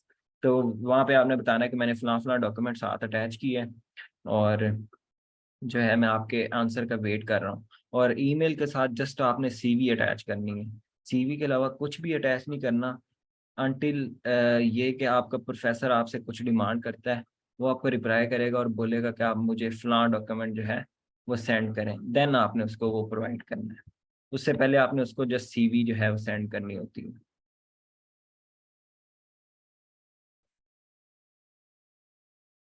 अभी हमारा लास्ट जो टॉपिक है वो ये है कि हमने फैकल्टी लिंक्स और एडमिशन पोर्टल वो कैसे एक्सप्लोर करने हैं। तो अब हम देखते हैं, सिंपली ये हमने पहले डिस्कस कर लिया कि हमने जो है पहला हमारा जो अब पहला टास्क वो ये है कि हमने प्रोफेसर्स को ईमेल करनी है। तो स्टार्ट हम कहाँ से लेंगे? सबसे पहले आपने अपनी सीवी बनानी है। सीवी के बाद जो आपका फर्स्ट स्टेप होगा वो आपने ये करना है कि आपने यूनिवर्सिटीज़ ढूंढनी है। ये यूनिवर्सिटीज़ देखनी है, एग्रीकल्चर यूनिवर्सिटीज़ कौन कौन सी हैं, और उनमें आपका जो मेजर है वो अवेलेबल है या नहीं, और कौन कौन से उनके प्रोफेसर हैं जो सुपरवाइजर्स हैं, कौन कौन से एमएस के हैं, उसकी आपने लिस्ट बनानी है, उसको एक्सप्लोर करना है। वो हम देखते हैं कि आपने कैसे करना है। तो फर्स्ट ऑफ ऑल अगर मैं ऐसे जनरल सर्च करता हूँ, agricultural agriculture universities list in China, तो ये सबसे पहले जो है ना यूएस न्यूज़ की वेबसाइट, ये बहुत अच्छी वेबसाइट है। यहाँ पे आपको लिस्ट मिल जाएगी चाइना में जितनी भी एग्रीकल्चर यूनिवर्सिटीज़ हैं। तो सबसे पहले चाइना में जो सबसे टॉप यूनिवर्सिटी है जहाँ पे मेरा एडमिशन हुआ है, चाइना एग्रीकल्चर यूनिवर्सिटी है। ये चाइना में जो है फर्स्ट है रैंकिंग में, और क्यूएस रैंकिंग जो है ओवरऑल दी वर्ल्ड एग्रीकल्चर में इसकी 5th रैंकिंग है पूरी दुनिया में। तो फर्स्ट ऑफ ऑल हमारे पास आ गई चाइना एग्रीकल्चर। यहाँ पे Jiangnan agriculture university, south China university of technology, Zhejiang university, Nanjing agriculture, ये आपके पास एक लिस्ट आ गई। ये मैं लिंक ग्रुप में शेयर कर दूंगा। और ये अब आपके पास एक लिस्ट आ गई कि जहाँ से आपने स्टार्ट लेना है। तो अब इन यूनिवर्सिटीज़ को आपने फर्दर बारी बारी एक्सप्लोर करना है। अगर फर्स्ट ऑफ ऑल हम चाइना का ही देख लेते हैं, चाइना एग्रीकल्चर यूनिवर्सिटी, तो ये हम सर्च किया मैंने, ये वेबसाइट ओपन की है।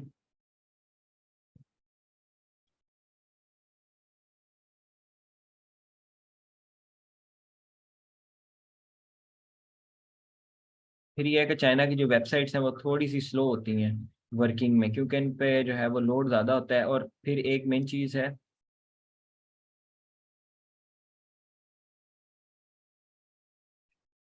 वो ये है कि ट्रांसलेशन का इशू है। जहाँ पे भी आपका वो शो हो रहा होगा तो ये चाइनीज़ में आएगा, वहाँ पे आपने इसको राइट क्लिक करना है और ट्रांसलेट इनटू जो है इंग्लिश कर लेना। या गूगल ट्रांसलेट की एक एक्सटेंशन होती है क्रोम में, वो आपने पहले से इंस्टॉल करनी है। तो वो ऑटोमेटिकली, जैसे मैंने सर्च किया तो वो इसका ऑटोमेटिकली इसको ट्रांसलेट कर देगा इंग्लिश में। तो यहाँ पे जो भी वेबसाइट आपने खोलनी है, फर्स्ट ऑफ ऑल आपने देखना है कि वहाँ पे स्कूल कॉलेज वाला ऑप्शन होगा। जैसे यहाँ पे है कॉलेज एंड डिपार्टमेंट, तो वहाँ पे मैं क्लिक करूँगा, क्योंकि हमने सबसे पहले देखना है कि यहाँ पे कौन कौन से कॉलेजेस अवेलेबल हैं इस यूनिवर्सिटी में। कॉलेज होता है कि चाइना की जैसे जैसे हमारी यूनिवर्सिटी में डिपार्टमेंट और फैकल्टीज होती हैं, वहाँ पे कॉलेज और स्कूल होते हैं। जैसे मेरा है वो college of agronomy and biotechnology है, यहाँ पे शो होगा। तो अब मैंने वहाँ पे डिपार्टमेंट सर्च किए तो ये नीचे आ गए सारे जितने भी कॉलेज हैं। कुछ एग्रीकल्चर कॉलेज है, कॉलेज ऑफ हॉर्टिकल्चर है, स्कूल्स भी हैं। तो हमने अपना देखना है कि एग्रीकल्चर कॉलेज है, इसको मैं ओपन करता हूँ सबसे पहले।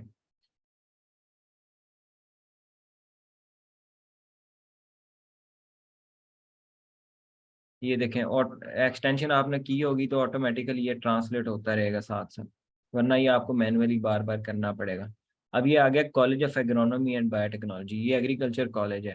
तो यहाँ पे सबसे पहले हमारे पास आ गई फैकल्टी, जो हमारा मेन मकसद है वो हमने यहाँ पे फैकल्टी ढूंढनी है कि जो जो यहाँ पे प्रोफेसर अवेलेबल हैं कौन कौन से हैं और वो क्या उनके क्या क्या रिसर्च डायरेक्शन है। तो यहाँ पे साइड में देखें डिपार्टमेंट ऑफ क्रॉप इकोलॉजी है, क्रॉप फिजियोलॉजी है, ये सारे एग्रोनॉमी के हैं।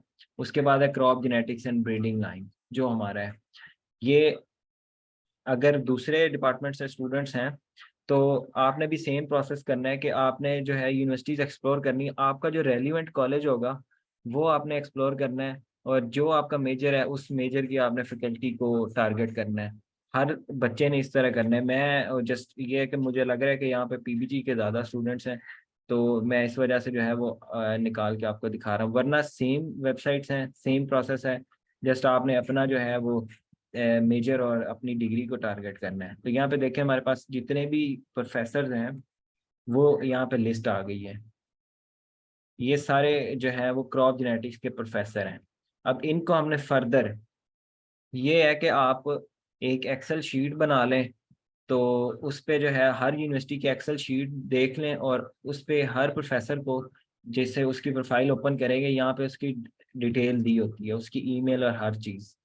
यहाँ पे यहाँ से आपने उसका ईमेल, उसकी रिसर्च डायरेक्शन और उसका नाम, क्योंकि बाद में आपने उसको ईमेल करनी है, या तो आप साथ साथ यहाँ से कॉपी करके उसको ईमेल करेंगे या फिर जो है आप प्रोफेसर की पहले एक लिस्ट बना लें और उसके बाद उनको सबको ईमेल करें।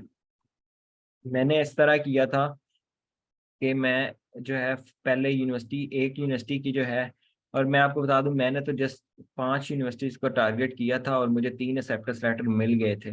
तो फिर ये होता है कि एक यूनिवर्सिटी में अप्लाई कर सकते हैं, तो 3 मेरे पास थे, 2 में मैंने एक्स्ट्रा अप्लाई करना था। तो इस वजह से जो है मैंने 5 यूनिवर्सिटीज़ के बाद ईमेल नहीं की। लेकिन आपने तब तक करते रहना है जितनी देर तक आपको एक्सेप्टेंस लेटर नहीं मिलता। वो आपने बारी बारी ये करना है कि एक यूनिवर्सिटी को मैंने टारगेट किया है, उसकी फैकल्टी की मैंने लिस्ट बना ली है, और उस लिस्ट को फिर ईमेल करने का एक टाइम होता है।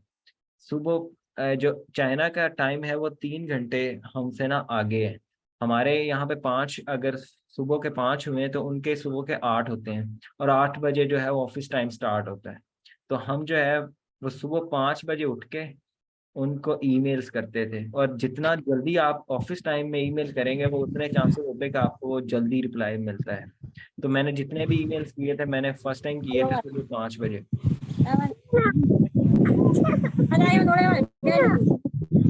काइंडली म्यूट माइक म्यूट कर लें अपना।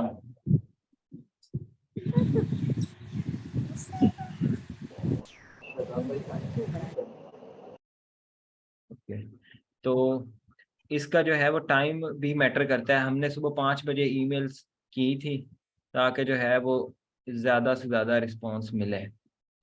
तो यहाँ पे हमारे पास आ गई फैकल्टी, हमने पहले प्रोफेसर के जो है वो प्रोफाइल उसकी ओपन कर ली। यहाँ पे उसका लिखा हुआ है, उसकी ईमेल दी है, उसका नाम क्या है सबसे पहले, ठीक है।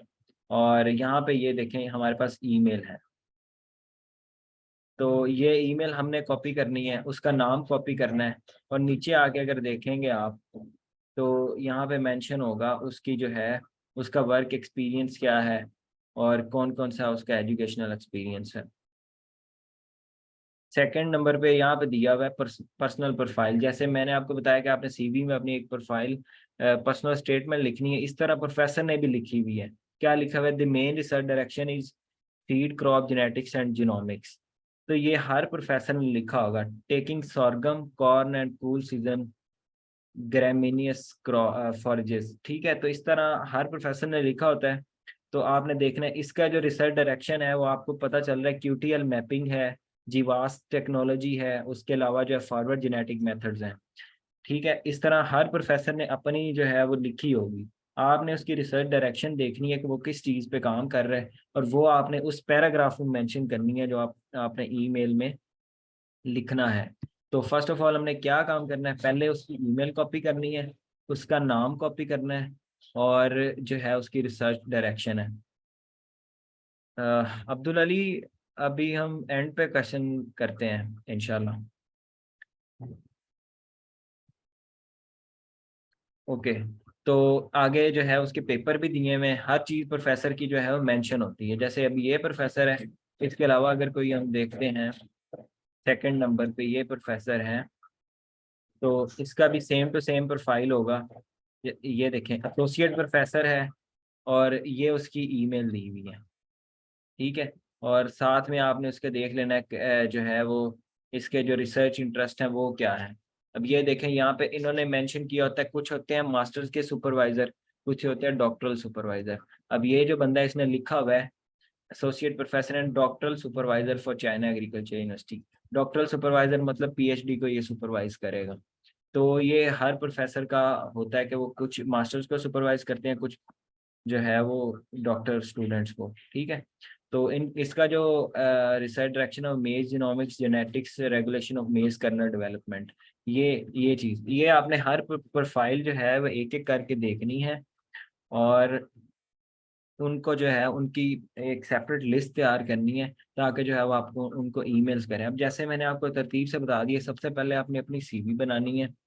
सीवी के बाद आपने प्रोफेसर्स को वो एक ईमेल का फॉर्मेट तैयार करना है, कवर लेटर, ठीक है। उसमें से जस्ट एक पैराग्राफ आपका चेंज होगा, वो ये होगा कि जो आपने प्रोफेसर की रिसर्च डायरेक्शन और इसकी जो मेंशन करनी है एक पैराग्राफ में, वो आपका पैराग्राफ चेंज होगा। बाकी आपका जो ईमेल फॉर्मेट है वो सेम ही रहना थ्रू आउट द पीरियड। तो वो आपने पहले सीवी तैयार करनी है, फिर कवर लेटर, और देन आपने जो है उस फैकल्टीज की लिस्ट बनानी है।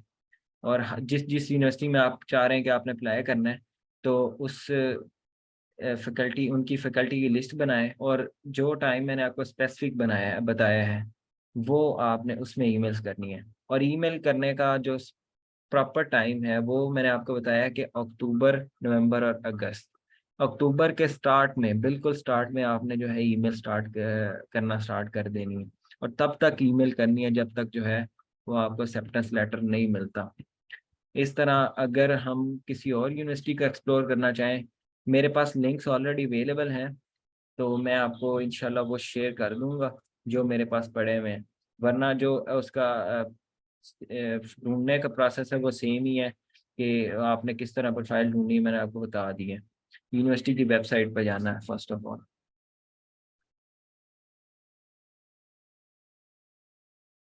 ओके, मैं स्टडी प्लान को भी डिस्कस करता हूँ। अब यहाँ पे एक रिकमेंडेशन है मेरी तरफ से कि मैंने जो अपनी जितनी भी गाइडेंस ली है वो मैंने CSC गाइड ऑफिशियल एक वेबसाइट है, CSC गाइड ऑफिशियल, ये इनकी वेबसाइट भी है और इनका एक यूट्यूब चैनल भी है। उस यूट्यूब चैनल को आपने सब्सक्राइब करना है, वहाँ पे आपको जो है वो प्रॉपर गाइडेंस मिलेगी। वीडियोस वो अपलोड करते हैं कि आपने किस तरह अप्लाई करना है, स्टेप वाइज बताएंगे कि सीवी कैसे बनानी है, हर चीज़ वो बताते हैं। तो वो चैनल आप सब्सक्राइब कर लें। उसके अलावा जो वेबसाइट है यहाँ पे भी चीज़ें पोस्ट की हैं। हमें अभी किसी ने मैसेज किया है कि जो है वो स्टडी प्लान डिस्कस करें। यहाँ पे देखें ना, वेबसाइट मैंने ओपन की है, तो यहाँ पे ये है चाइना स्कॉलरशिप प्रोसीजर 2024-25, ठीक है। तो ये यहाँ पे उन्होंने स्टेप वाइज बताया हुआ है, how to make CV for acceptance letter, how to send email. अब यहाँ पे भी इन्होंने, मैं आपको दिखाता हूँ, फॉर्मेट दिया होगा ईमेल का, लेकिन आपने इसको सेम टू सेम नहीं करना, यहाँ से कॉपी नहीं करना, आपने ईमेल का फॉर्मेट खुद तैयार करना है। क्योंकि बच्चे ऐसे करते हैं कि वो जो है वो सेम टू सेम जो है वो ईमेल करते रहते हैं। फिर ये होता है कि प्रोफेसर को भी आइडिया होता है कि इसने जो है वो कॉपी पेस्ट किया हुआ है। आप अगर उसकी रिसर्च डायरेक्शन और चीज़ें मेंशन करेंगे ना, देन उसको आइडिया हो जाएगा कि इसने एटलीस्ट मेरे प्रोफाइल को पढ़ा तो है, वो वाकई में इंटरेस्टेड है। वरना लोग कॉपी पेस्ट करेंगे तो वो जो है उनको पता होता है, और मोस्टली प्रोफेसर ने एक प्राइवेसी लगाई होती है कि फलां टाइटल की ना रिक्वेस्ट फॉर एक्सेप्टेंस लेटर, तो फलां टाइटल की जो ईमेल आए उसको बाउंस बैक कर देते हैं, वो ईमेल जो है वो डिलीवर ही नहीं होती। तो ये चीज़ें आपने ध्यान रखना है इस चीज़ का। यहाँ पे देखें तो ये देखें ईमेल का बॉडी फॉर्मेट दिया हुआ है, respected professor, I hope you are fine, I am Imran Khan from Pakistan, ये उसने एक फॉर्मेट दिया हुआ है। ये भी दिया हुआ है विश, मतलब ये डिफरेंट इन्होंने फॉर्मेट इस वेबसाइट पे भी दिए हुए हैं। ये आप यहाँ से देख के आपको आइडिया हो जाएगा कि आप जो है किस तरह आपने अपना फॉर्मेट किस तरह बनाना है और क्या क्या चीज़ें उसमें लिखनी है। उसके अलावा स्टडी प्लान है। स्टडी प्लान जो है वो जर्नल सा होता है, इसी वजह से मैंने बोला था कि रिसर्च प्रपोजल आप 7th सेमेस्टर में कोर्स पढ़ेंगे साइंटिफिक राइटिंग का। ठीक है, वो जितने भी एग्रीकल्चर मेजर के स्टूडेंट्स हैं ना, उनका 7th सेमेस्टर में एक कोर्स होता है साइंटिफिक राइटिंग का, 611 आई थिंक कोड होता है। तो वो उस कोर्स में आपको बताएंगे कि आपने रिसर्च प्रपोजल कैसे लिखना है, स्टडी प्लान वगैरह जो भी चीज़, उसके क्या क्या कंपोनेंट होते हैं। तो वो आपने वो सीखना है, और रिसर्च प्रपोजल कोशिश करें कि वो आप लिखें। ठीक है, तो यहाँ पे आ गया एक हमारे पास स्टडी प्लान। ठीक है, वेबसाइट। जो स्टडी प्लान होता है ना चाइना का, ये बिल्कुल जर्नल होता है। इसमें 3-4 चीज़ें होती हैं। सबसे पहले आपने अपना इंट्रोडक्शन लिखना है, अपने बारे में, आपका पास्ट एक्सपीरियंस। ठीक है, उसके बाद why you want to study in China, ये एक हेडिंग होती है। और reason to study in China, China पढ़ने का आपका रीज़न क्या है वो। और साथ में आपने फिर लिखना है योर मोटिवेशन, क्या आपने वहाँ पर जाके क्या करना है, स्टडी प्लान इन चाइना, उसमें लिखना होता है। ये देखें, फर्स्ट ऑफ ऑल क्या है कि उसने अपना इंट्रोडक्शन दिया, उसके बाद उसने किया इंट्रोडक्शन ऑफ माय बैकग्राउंड, मेरा बैकग्राउंड क्या है, मैंने पहले क्या क्या किया हुआ है। ये सारा कुछ इस वेबसाइट पे आप बाद में जाके पढ़ सकते हैं कि क्या क्या उसने लिखा हुआ है, आपको आइडिया हो जाएगा कि आपने क्या क्या मेंशन करना है इसमें। और लास्ट में है एकेडमिक बैकग्राउंड, कि उसने जो है पहले ये गवर्नमेंट कॉलेज यूनिवर्सिटी फैसलाबाद, मतलब जीसी यूनिवर्सिटी फैसलाबाद लिया कैंपस उसने किया है, और फलां फलां उसके जो है इंटरेस्ट है। उसके बाद है स्टडी प्लान इन चाइना, यहाँ पे उसने लिखना है, आपने मेंशन करना है कि आपने फलां यूनिवर्सिटी में अप्लाई किया है, फलां मेजर में किया है, वहाँ पे जो है वो आप फलां जो है आपका ऑब्जेक्टिव है कि आपने वहाँ पे जाके ये चीज़ स्टडी करनी है। वो वही है कि रिसर्च प्रपोजल में प्रॉपर मेंशन होता है डिटेल में कि आपने वहाँ पे जाके करना क्या है। और जो स्टडी प्लान है उसमें जस्ट आपने 2-4 लाइनों में बताना है कि आपने वहाँ पे जाके फलां चीज़ पे काम करना है, फलां क्रॉप है और उसमें हम ये चीज़ पे इस ट्रेड पे जो है वो काम करेंगे।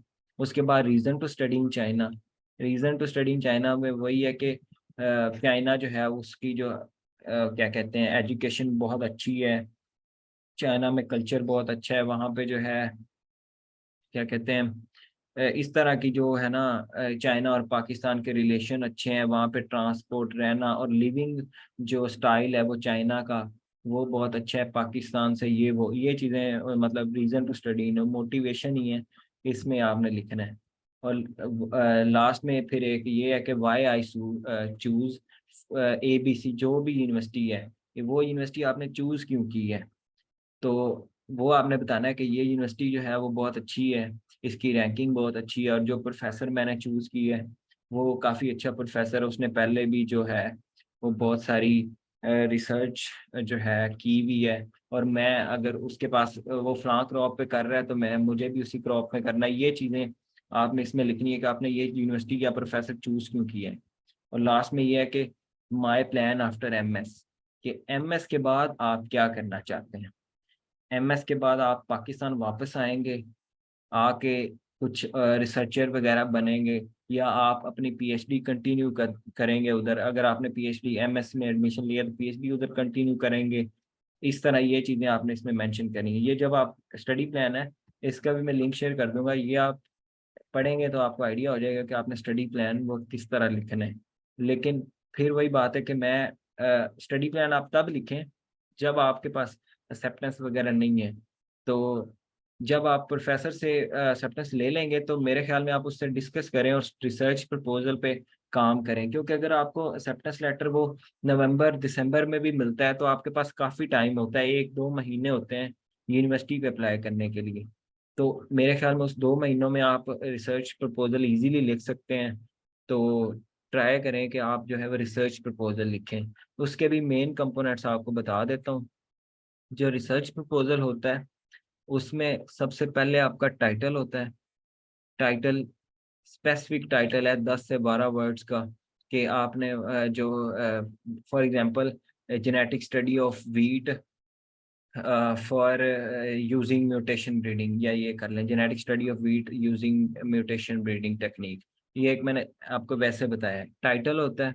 उसके बाद होता है इंट्रोडक्शन, जो आप क्रॉप पे काम कर रहे हैं वो क्रॉप का इंट्रोडक्शन, जिस ट्रेड पे कर रहे हैं ट्रेड का, इस तरह वो इंट्रोडक्शन होता है। इंट्रोडक्शन के बाद मटेरियल एंड मेथड, इंपॉर्टेंट चीज होती है मटेरियल एंड मेथड, कि वो आपने जो स्टडी करनी है वो कैसे करनी है, कौन से मटेरियल कौन से मेथड यूज होगा, वो चीज होती है। उसके बाद रिसर्च गैप होता है, वो भी इंट्रोडक्शन में आता है कि इंट्रोडक्शन में आपने बताना कि यहाँ पे पहले कौन सा काम हो चुका है और हमने क्या करना है, हमने नया क्या करना है, उसको रिसर्च गैप बोलते हैं।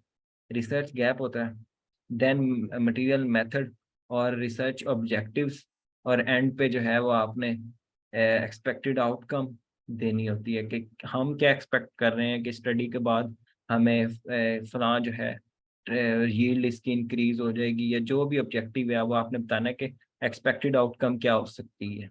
और एंड पे जो है रिसर्च प्रपोजल में फिर आपने रेफरेंस भी देने होते हैं कि इस तरह जो है वो रेफरेंस देने हैं कि जो जो पेपर पढ़े हैं आपने उसके लिए उस पेपर का रेफरेंस, जो भी सोर्सेज आप रिसर्च प्रपोजल के लिए यूज करेंगे उसका आपने जो है वो रेफरेंस देना होता है अपने रिसर्च प्रपोजल में।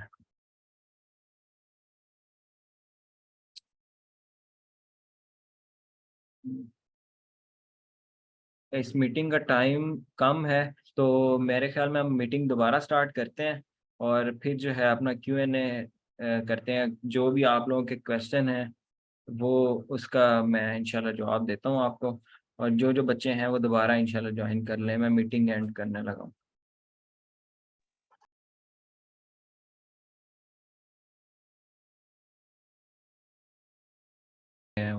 उधर जी अस्सलाम चैट। वालेकुम। वालेकुम अस्सलाम। भाई मेरा क्वेश्चन ये था कि मेन क्या भी आपकी रिसर्च चल रही हो और आपकी कोई जी पब्लिकेशंस भी ना हो तो प्रोफेसर आपको एक्सेप्टेंस दे देगा? मेन क्या भी आपकी कोई भी पब्लिकेशन नहीं है। यार, ये डिपेंड नहीं करता। पब्लिकेशन आपकी अगर ना भी हो तो एक्सेप्टेंस मिल जाता है। सीवी में और भी चीज़ें हैं, जैसे आपका जो वर्क एक्सपीरियंस है, आपने जाहिर है अगर आप रिसर्च कर रहे हैं तो आपको वो एक्सपीरियंस है ना, तो ये चीज़ अगर आप में उस सीवी में मेंशन करेंगे तो प्रोफेसर इसको भी कंसीडर करते हैं। सिर्फ सीवी मैटर नहीं करती, सीवी के बगैर भी एक्सेप्टेंस मिल जाता है। और मुझे जो पहला एक्सेप्टेंस लेटर मिला था तब तक मेरी कोई पब्लिकेशन नहीं थी। जी ठीक है, थैंक यू। दूसरा क्वेश्चन मेरा ये था कि जो जो पहले अप्लाई करते हैं इनके अर्ली जो अप्लाई कर देते हैं और जो लास्ट पे मतलब कि टर्मिनेशन डेट के पास अप्लाई करते हैं, इसका कोई इम्पैक्ट आई होता थिंक है ये या नहीं? मैटर नहीं करता। मैंने जब अप्लाई किया था तो मैंने मेरे ख्याल में लास्ट डेट से एक दिन पहले अप्लाई किया था, और बहुत सारे ऐसे लोग होंगे कि जिन्होंने बहुत पहले अप्लाई कर देते हैं। वो ये मैटर नहीं करता, अगर आपके पास एक्सेप्टेंस है तो इवैल्यूएशन वो सेम ही होती है। वो इवैल्यूएशन यूनिवर्सिटी डेडलाइन के बाद करती है, उससे पहले आप ठीक, जब मर्जी अप्लाई करें। Thank you so much. शुक्रिया। जी, फातिमा मुझे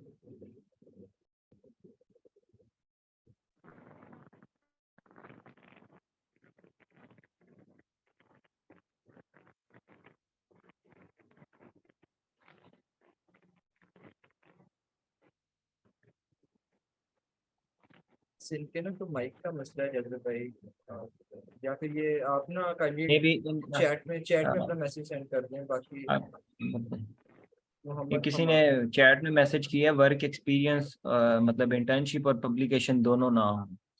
तो मैं आपको बता दूं कि मेरे पास जो है वो मेरे पास भी इतना कोई खास वर्क एक्सपीरियंस नहीं था।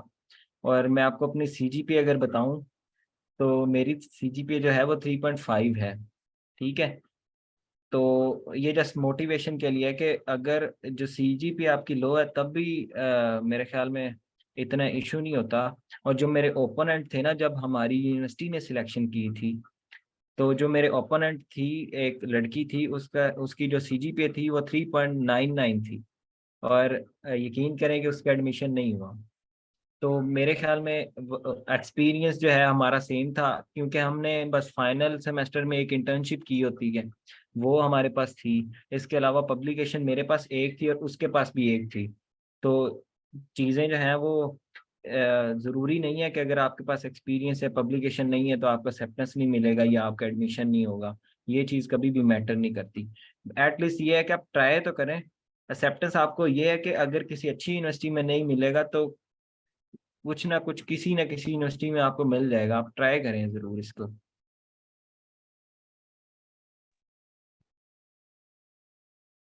जी आमिना।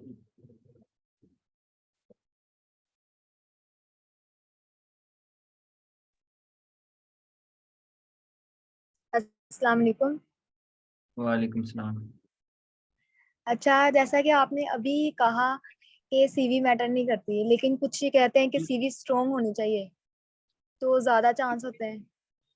ऑब्वियसली वो मैंने पहले बताया कि सीवी में जो चीज़ें हैं वो हर चीज़ की वेटेज होती है।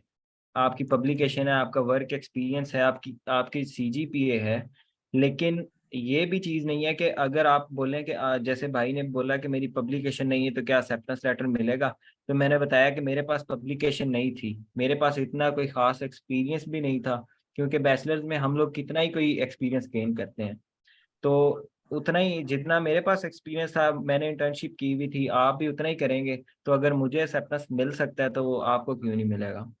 तो इस वजह से सीवी जो है वो मैटर करती है, लेकिन जो है मेरे ख्याल में आपकी जो स्ट्रगल है वो ज़रूर करती है। टाइम भी मैटर करता है इसमें। अगर मैं अपना एक्सपीरियंस बताऊं तो टाइम बहुत मैटर करता है, क्योंकि जब मैंने ईमेल की थी तो मुझे एक्सेप्टेंस लेटर प्रोफेसर ने दे दिया था। तब उसके पास 2 कैंडिडेट थे, उसमें से उसने एक चूज करना था। जिसकी उसको सीवी अच्छी लगी उसने मुझे चूज कर लिया। लेकिन उसके बाद उसको जितने बंदों ने भी जो है उसको ईमेल की है ना, उसने प्रॉपर मेंशन किया है कि मैंने फलां बंदे को एक्सेप्टेंस दे दी हुई है। तो इस तरह होता है। अगर आप टाइमली ट्राई अच्छा, करेंगे तो मेरे ख्याल में इजीली आपको मिल जाएगा मतलब एक्सेप्टेंस। अक्टूबर में स्टार्टिंग कर दें, स्टार्ट ईमेल्स करना। अक्टूबर में मेरा फर्स्ट इंटरव्यू मेरे ख्याल में 3 अक्टूबर का हुआ था। तो आप बस अक्टूबर के बिल्कुल स्टार्ट में आपने ईमेल्स करनी शुरू कर देनी है। अच्छा, जो इंटरव्यू है जो मेंशन किया था सीवी में, वो पूछते हैं या प्रोफेसर उनके पेपर्स पढ़े होते हैं वो अपने बारे में पूछते हैं, क्या पूछते हैं इंटरव्यू में? सीवी जो इंटरव्यू है वो डिपेंड करता है। कुछ अब ये है कि प्रोफेसर अकेला नहीं होता। प्रोफेसर जो है वो मेरे ख्याल में प्रोफेसर इतने ज्यादा क्वेश्चन नहीं करते, वो जनरल क्वेश्चंस करते हैं। प्रोफेसर के साथ कभी कभार उसका एक आधा असिस्टेंट होता है। तो वो जो असिस्टेंट होता है ना वो क्वेश्चन करता है मोस्टली। लेकिन वो ये नहीं है, प्रोफेसर की प्रोफाइल से नहीं वो करते। वो आपकी फील्ड के रिलेटेड क्वेश्चन कर सकते हैं कि आपको पहले कौन कौन सी टेक्निक्स आती हैं। तो इस तरह के जो आपकी फील्ड के रिलेटेड क्वेश्चन होते हैं, इसके अलावा वो क्वेश्चन नहीं करते जो इंटरव्यू में। और मेरे ख्याल में इतना मुश्किल भी नहीं होता इंटरव्यू। वो एक जो है वो बस जनरल इंफॉर्मेशन है। जनरल सा होता है। लेकिन कुछ ठीक है। फील्ड के भी क्वेश्चन होते हैं उसमें, उसके आपको आंसर देने पड़ते हैं। एक और मेरा सवाल है कि कुछ कहते हैं कि चाइनीज लैंग्वेज कर लो तो ज्यादा चांसेस होते हैं। चाइनीज लैंग्वेज जो है वो अब चाइना में जो है मास्टर वो 3 इयर्स का है। तो फर्स्ट ईयर में आपको वो चाइनीज लैंग्वेज भी सिखाते हैं, कोर्स वर्क होता है और साथ चाइनीज लैंग्वेज। तो वो अब आपको फर्स्ट ईयर में सिखा देंगे तो मेरे ख्याल में इधर सीखने का फायदा नहीं है। अगर यहाँ से आप चाइनीज लैंग्वेज करके जाते हैं और वहाँ पे चाइनीज में मेजर चूज करते हैं तो वो उसका भी कोई फायदा नहीं है, क्योंकि अगर आप एमफिल वहां से करते हैं और वापस आते हैं तो वो आपका मेजर जो है वो चाइनीज में होगा, तो वो इशू बनता है बाद में। तो कोशिश आपने ये नहीं करनी नहीं है कि आपका जो मेजर है वो उधर इंग्लिश में हो। नहीं, इंग्लिश में तो मेजर होगा, लेकिन इसका आपके कहने का मतलब है कि चाइनीज लैंग्वेज करो या ना करो मैटर ही नहीं करता इस पे। मैं जब आपको उन्होंने फर्स्ट ईयर में सिखा देनी है, वो एचएस के 4 तक आपको फर्स्ट ईयर में करवा देते हैं। तो अगर आप यहाँ से सीख के जाएं तब भी वही बात है, अगर ना भी सीख के जाएं तो फर्स्ट ईयर में आपको वो सिखा देंगे। ठीक है, ये वो आप पे लास्ट डिपेंड सवाल करता है कि है। आपने यहाँ पे सीखना है तो। ठीक है, लास्ट। अच्छा, ये जो चाइनीज लैंग्वेज है एक्सपीरियंस में लिखेंगे इसे सीवी में? जी, इसको एक्सपीरियंस में नहीं लिखेंगे आप। जहाँ पे किसमें लैंग्वेज लिखेंगे? वाला आपने मेंशन करना है ना, जो है बॉक्स वहाँ पे लिखना है आपने चाइनीज लैंग्वेज। आपको जो है वो B1 आपकी जो है वो B1 लेवल आपको आता है, वो आपने वहाँ पे लिखना है कि मेरे पास चाइनीज लैंग्वेज का एक सर्टिफिकेट है HSK 1 का, या जो भी आपके पास है। ठीक है, ये एक्सपीरियंस हो ये गया। नहीं लास्ट कि आपकी लैंग्वेज है। रिसर्च, बोले आप? जी जी। मैं ये कह रही हूँ, लास्ट सवाल मेरा ये है कि रिसर्च जो प्रपोजल होता है ना, वो अच्छा होना चाहिए। तो हमारा तो फर्स्ट एक्सपीरियंस है, हम वेबसाइट यूज करके भी देख लेंगे, लेकिन जो आपने अपना लिखा है वो ग्रुप में शेयर कर दें एक बार, अगर आप कर सकते हैं। जो ये चीजें होती हैं ना, लाइक सीवी और मोस्ट प्रॉपर जो रिसर्च प्रपोजल है, ये जो चीजें ये शेयर नहीं की जाती किसी से। ठीक है, क्योंकि अभी तक हमने वो रिसर्च की नहीं है। तो ये मैं आपको जो मतलब ये है कि मैं आपको बता सकता हूँ कि आपने जो है वो क्या क्या चीज़ें उसमें लिखनी है, जो मैंने आपको पहले बताया है। और रिसर्च प्रपोजल आपको वैसे गूगल पे मिल जाएंगे, लेकिन जो पर्सनल चीज़ होती है आपको कोई भी शेयर नहीं करेगा रिसर्च प्रपोजल तो। ओके, ठीक हो गया। ये डॉलर जी भाई, मैंने पूछना था कि मास्टर के ज़्यादा चांसेस होते हैं या पीआईटी के? मीन कभी मैं मास्टर कर रहा हूँ तो ये तो इस चीज़ का हर यूनिवर्सिटी का अपना कोटा होता है, उनके पास मास्टर्स और उसकी पीएचडी की सीट्स होती हैं। तो ये वैसे मुझे तो आइडिया नहीं है कि कितनी कितनी सीट्स होती हैं, डिपेंड करता है। हमारी जो मेरा कॉलेज है वहाँ पे 2 लोग सीट हैं, एक मास्टर का एक पीएचडी का, तो दोनों के इक्वल सीट्स हैं। तो ये तो मेरे ख्याल में कोई इतना नहीं है मास्टर का। आप अगर आपको प्रोफेसर एक्सेप्टेंस देता है ना, तो वो ऑब्वियसली वही बंदे देते हैं जिनके पास स्पेस होती है। और अगर प्रोफेसर एक्सेप्टेंस दे तो वो स्पेस उसके पास होती है और एडमिशन भी हो जाता है मोस्टली। ठीक है, थैंक मोहम्मद फवाद। अस्सलाम वालेकुम। वालेकुम सलाम। जाजिब भाई, आपने बताया था प्रेजेंटेशन के दौरान ना, जब आपने अप्लाई किया था तो आपने स्टडी प्लान की जगह रिसर्च प्रपोजल उन्होंने सेंड किया था, जिसका काफी पॉजिटिव इम्पैक्ट पड़ा आपकी जी सिलेक्शन पे। तो मेरा क्वेश्चन ये था कि लेट्स सपोज एक्सेप्टेंस लेटर हमें मिल जाता है, लेकिन जो सिलेक्शन होती है वो तो एडमिशन कमेटी करती है ना, तो वही सुपरवाइजर अलॉट करती है। तो उसके अंदर नहीं, जो रिक्वायरमेंट है वो स्टडी प्लान की है, तो वो ओवर स्मार्ट बनने की वजह से हम रिजेक्ट तो नहीं कर सकते कि स्टडी प्लान की रिक्वायरमेंट आप रिसर्च प्रपोजल अपलोड कर रहे हैं। मैंने आपको पहले बताया कि आपने एक्सेप्टेंस के बाद प्रोफेसर से डिस्कस करना है कि आप जो है वो स्टडी प्लान सबमिट करवाएंगे या रिसर्च प्रपोजल। ठीक है।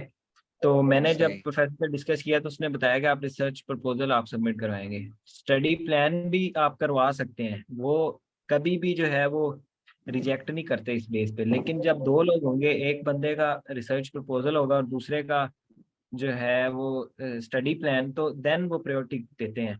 ठीक है। और दूसरी बात जो आप कह रहे हैं कि इवेल्युएशन कमेटी, तो जो इवेल्युएशन कमेटी होती है ना, उसमें अब कोई मेरा कॉलेज है ना, तो उसमें प्रोफेसर मेरे वाला भी शामिल होता है इवेल्युएशन कमेटी में। तो जो है वो सारा का जो इकट्ठा डिसीजन होता है, और इंटरव्यू में भी मेरा प्रोफेसर बैठा हुआ था खुद।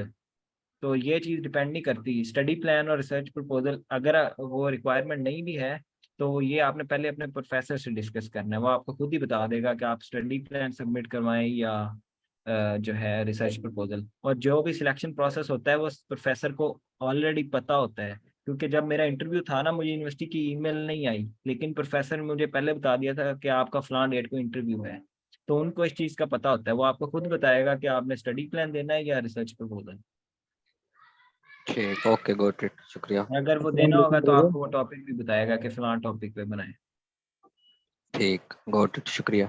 जी मोहम्मद भाई आपने साहब। बताया था कि सीएससी की जो स्कॉलरशिप है इसमें एक तो हेड देना पड़ता है, एचईसी की रिक्वायरमेंट है जो, और दूसरा आपने बताया था कि जी यूनिवर्सिटी प्रोफेसर को अगर हम अप्रोच कर लेते हैं तो वो मतलब कि ये जी किस तरह दोनों की होती है सिलेक्शन? अगर हम प्रोफेसर से ले लेते हैं एक्सेप्टेंस, तो क्या वो स्कॉलरशिप लग जाएगी हमारी? ये मुझे जरा कर दे बिल्कुल लग क्लियर। जाएगी। जो प्रोफेसर की है ना रेकमेंड, जो प्रोफेसर रेकमेंडेड है, वो उसमें ये होता है कि यूनिवर्सिटी जो है वो आपको डायरेक्ट सिलेक्ट करेगी। ठीक है। यूनिवर्सिटी जी आपका जो एप्लीकेशन डॉक्यूमेंट्स है उसको प्रोसेस करेगी, यूनिवर्सिटी सीएससी को नॉमिनेट करती है।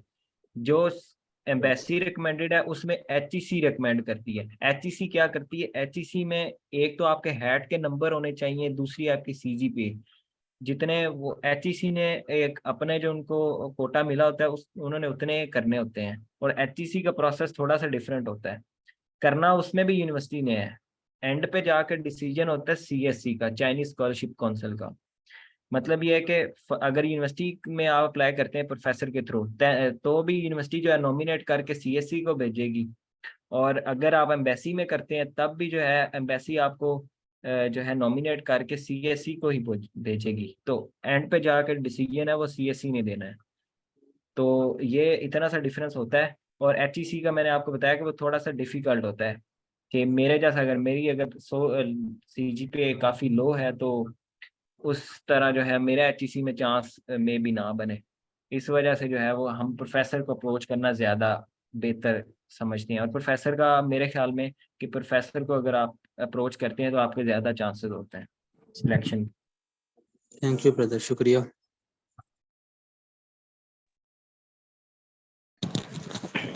जाजिब भाई, जी जी।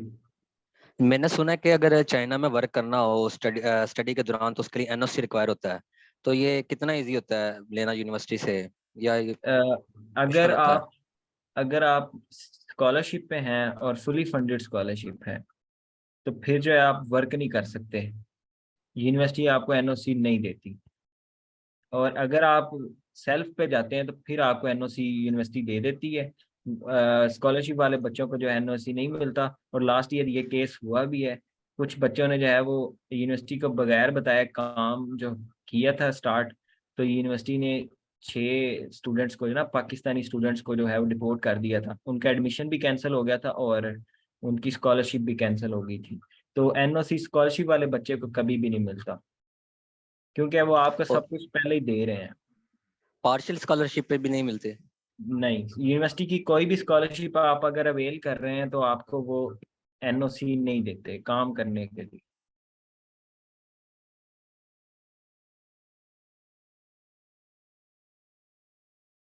इसके अलावा अगर किसी का क्वेश्चन, ये चैट में काफ़ी सारे बच्चों के क्वेश्चन हैं।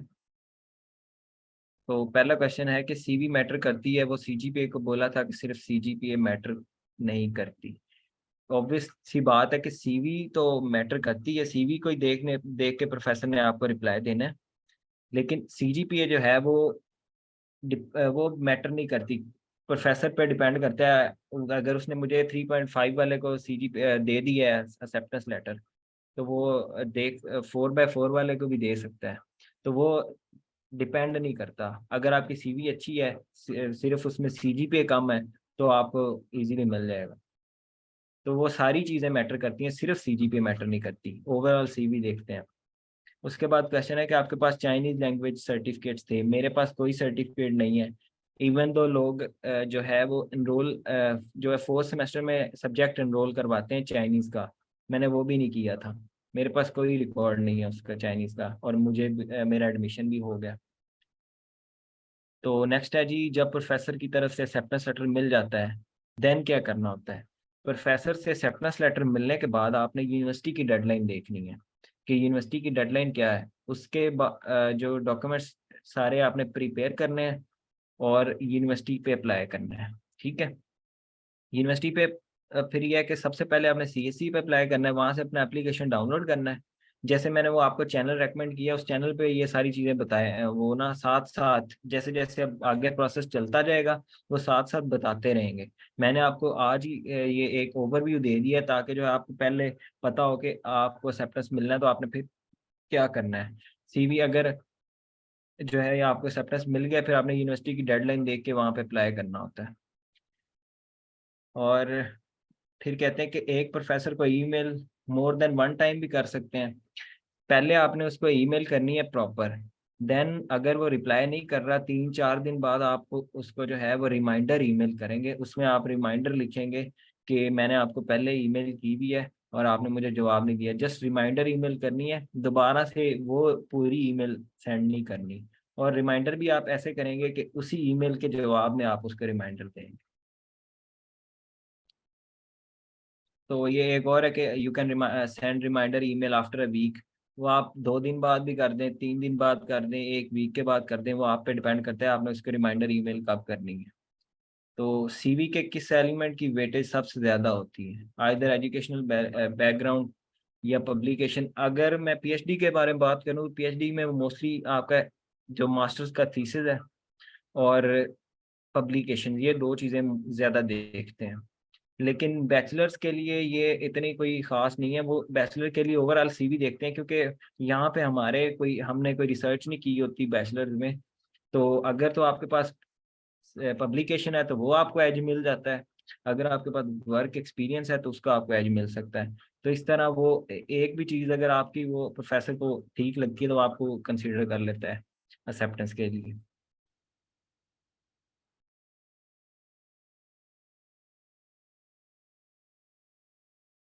एक ने बोला कि अगर आप यहाँ से चाइनीज कर जाएं तो आपको वहाँ जरूरत नहीं पड़ेगी। तो वहाँ पे हमने 4 जो लेवल हैं पहले साल में वो पास करने ही करने हैं, अगर हमारे पास पहले है या नहीं। तो लैंग्वेज का जो कोर्स है वहाँ पे हमें लेना पड़ता है। ठीक है।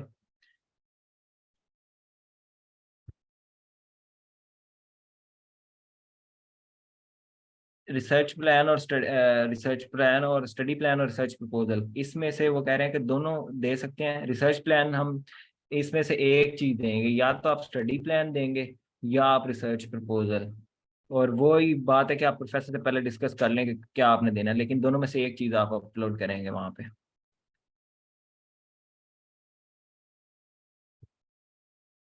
ये किसी ने बोला कि एक ही डिपार्टमेंट के टीचर्स को ईमेल करनी है। वही मैंने पहले बताया कि आपने देखना है ना, अब आपका अगर पीपीजी है तो आपने ऑब्वियस सी बात है कि आपने वहां पे भी क्रॉप जेनेटिक्स के ही प्रोफेसर को ईमेल करनी है। तो अगर आप एग्रोनॉमी वाले को भी करना चाहें तो कर सकते हैं। स्टूडेंट्स जो है वो एडमिशन आपको मिल जाता है, एग्रोनॉमी में भी मिल जाएगा आपको, हॉर्टिकल्चर में भी मिल जाएगा, एंटोमोलॉजी में भी मिल जाएगा। लेकिन बेहतर यह है कि आप जो है अपना मेजर, जो आपका बैचलर में मेजर है वही आप कंटिन्यू करें।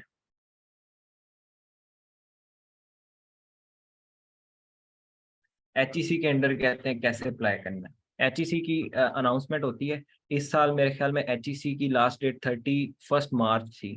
तो एचईसी हर साल जो है वो अनाउंसमेंट देता है। तो एचईसी के पोर्टल पे ऑनलाइन ही आपने अप्लाई करना होता है। उससे पहले वो हैट का भी टेस्ट जो है वो स्कॉलरशिप से पहले ऑर्गेनाइज करते हैं। वो आप हैट का टेस्ट देते हैं और उसका जो स्कोर है वो लेके आप एचईसी के पोर्टल पे आपने ऑनलाइन अप्लाई करना होता है। हेड का जो फी स्ट्रक्चर है वो मेरे ख्याल में 1000 या 2000 उसकी फी होती है। पहले 1000 थी, अब मेरे ख्याल में 2000 हो गई है।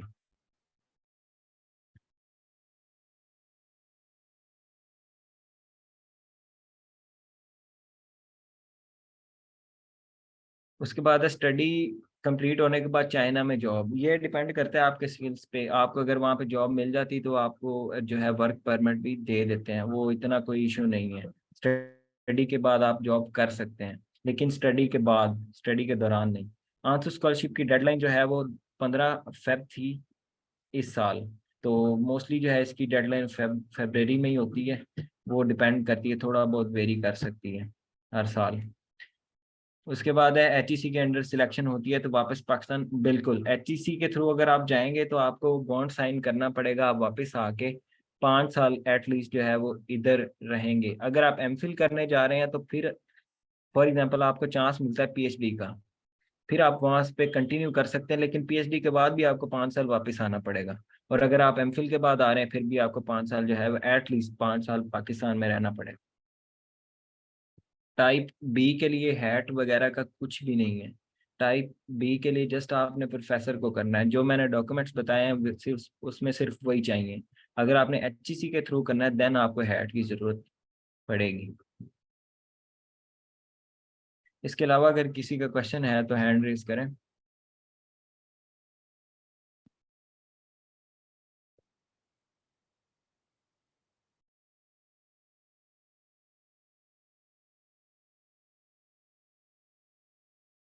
आई गेस जल्दी में मेरे पास सारे क्वेश्चन कंक्लूड हो चुके हैं, तो हम इसमें ठीक है सेशन हमजा को भाई। कंक्लूड करते हैं।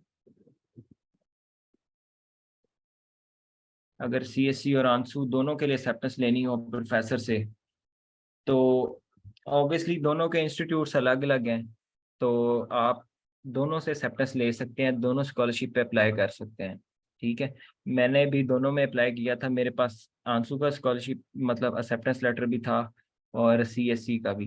तो ये मैटर नहीं करता, आप दोनों में अप्लाई कर सकते हैं। और जो यूकैस है सी जिसमें आंसू स्कॉलरशिप है उसमें सीएससी की भी आती है। तो आप जो यूकैस के इंस्टीट्यूट्स हैं वहाँ पे आप सीएससी पे भी अप्लाई कर सकते हैं। वो आप पे डिपेंड करता है अगर आपने करना है। आंसू और सीएससी दोनों अलग अलग हैं, दोनों का अलग अलग क्राइटेरिया है सिलेक्शन का। और मैं खुद जो है इस सेशन करने का मकसद बेसिकली हमारा ये था कि जिस तरह स्टूडेंट्स जो है मोस्टली स्टूडेंट्स को पता नहीं होता, वो जस्ट यूनिवर्सिटी की डेडलाइन को देखते हैं और वो सारा कुछ अप्लाई कर देते हैं। कुछ ऐसे स्टूडेंट है वो डायरेक्ट यूनिवर्सिटी में अप्लाई कर देते हैं विदाउट एक्सेप्टेंस। तो चाइना का मोस्टली यही तरीका है कि वहाँ पे आपने कुछ भी कोई भी स्कॉलरशिप लेनी है तो प्रोफेसर को आपको टारगेट करना पड़ेगा। अगर आप प्रोफेसर को कर लेते हैं ना तो एटलीस्ट आपका 50% जो है वो काम हो जाता है। उसके बाद जस्ट यूनिवर्सिटी का होता है, और यूनिवर्सिटी में भी प्रोफेसर की जो है वो बहुत मानी जाती है। प्रोफेसर चाहे तो वो आपकी सिलेक्शन इजीली करवा सकते हैं, प्रोफेसर की यहाँ पे बहुत वर्थ है। ठीक है, तो इसी वजह से हमने जो है कोशिश की है। हमजा भाई को मैंने बोला था कि हम जो है वो पहले पहले करें, क्योंकि लास्ट ईयर भी यही हुआ था कि बच्चे लेट हो जाते हैं, उनको पता नहीं चलता। तो अभी हमने आपको सारा कुछ इसीलिए बता दिया कि बिफोर टाइम आपने डॉक्यूमेंट्स भी अपने करने हैं, आपको आइडिया हो कि आपके पास ये इस टाइम फ्रेम में आपने ये काम करना है। तो जो है जब आप एक्सेप्टेंस वगैरह के लिए करेंगे ना तो फिर आपको इजीली एडमिशन जो है सिक्योर करने में होता है। कुछ मतलब जो बच्चे डायरेक्ट यूनिवर्सिटीज़ में करते हैं तो वो यूनिवर्सिटी में फिर ये होता है कि अगर 90% एक्सेप्टेंस वाले हो रहे हैं तो सिर्फ 10% विदाउट एक्सेप्टेंस वाले एडमिशन मिलते हैं। तो अगर आपके पास टाइम, ऑब्वियस सी बात है कि आपके पास अभी बहुत सारा टाइम है, तो आपको चाहिए कि आप एक्सेप्टेंस के लिए वो एटलीस्ट करें। और अगर इन केस नहीं मिलता तो फिर आप वैसे अप्लाई करें, वरना एक्सेप्टेंस के लिए ट्राई करना मस्ट है। तो हमने जो है वो अपनी तरफ से बहुत सारी की थी। तो इसी वजह से पहले ये होता था कि आप 3 यूनिवर्सिटीज में अप्लाई कर सकते थे, तो मैंने पहले 5 यूनिवर्सिटीज को टारगेट किया तो मुझे 3 एक्सेप्टेंस मिल गए थे। लेकिन जब हमें पता चला कि अब यूनिवर्सिटी में सिर्फ सीएससी पे एक यूनिवर्सिटी में अप्लाई कर सकते हैं, तो फिर मैंने वो जो है वो नहीं किया। वरना स्टूडेंट्स क्या करते हैं, स्टूडेंट्स के पास 10-10 एक्सेप्टेंस भी होते हैं, वो एक में सीएससी में कर देते हैं और बाकियों में यूनिवर्सिटी स्कॉलरशिप। और कुछ लोग ऐसे हैं वो 5-5 स्कॉलरशिप लेके बैठे होते हैं, एंड पे जो है उन्होंने एक को सिलेक्ट करना होता है। तो इस वजह से मेरे ख्याल में एक्सेप्टेंस लेना कोई इतना मुश्किल नहीं है। जस्ट ये है कि आपका टाइम टेकिंग है, ज़रूर है कि आपने यूनिवर्सिटी को एक्सप्लोर करना है, और एक्सेप्टेंस आपको इजी मिल जाएगा। ट्राई ज़रूर करें इसके लिए। और कुछ जो है ये एक इम्पोर्टेंट चीज़ है, मैं भूल गया, कुछ यूनिवर्सिटीज़ होती हैं उनकी एप्लीकेशन फ़ी भी होती है। जैसे मेरी यूनिवर्सिटी है, उसकी एप्लीकेशन फ़ी थी 400 RMB, और ये ऑलमोस्ट 16,000 रुपीज़ बनते हैं। और मुझे था कि मेरे पास एक्सेप्टेंस है तो सिलेक्शन के चांस होते हैं, इजीली पे कर देते हैं। और ये भी आपने बात ज़हन में रखनी है कि कुछ जो यूनिवर्सिटी में आप कर रहे हैं तो उसकी एक एप्लीकेशन फ़ी भी होती है, तो वो उस हिसाब से आपने उसको देखना है। For PhD we should start applying in second semester of our MPhil। ये आपने सेकेंड सेमेस्टर का मुझे आपके आइडिया नहीं कि आपका कब चल रहा होगा। आपने बस ये जहन में रखना है कि अगर जुलाई में आपका जो है डिसीजन आना है स्कॉलरशिप का, तो एट लीस्ट आपको मैक्सिमम अगस्त में आपको डिग्री मिल जाए। क्योंकि जब आपने सितंबर में चाइना जाना होता है तो आपको यूनिवर्सिटी की रजिस्ट्रेशन करवानी होती है, और उस रजिस्ट्रेशन के लिए डिग्री ज़रूरी होती है। तो आपने ये देखना है कि आपको जिस मतलब जुलाई में आपका रिजल्ट आ रहा है तो आपको अगस्त में डिग्री मिलनी चाहिए। आपका सेमेस्टर पहले जो भी चल रहा है, मतलब आप अभी सेकंड सेमेस्टर में, तो नेक्स्ट ईयर अगस्त में आपको डिग्री मिलनी चाहिए जाने से पहले पहले। जी मैंने एप्लीकेशन फ़ी पे की थी यूनिवर्सिटी की।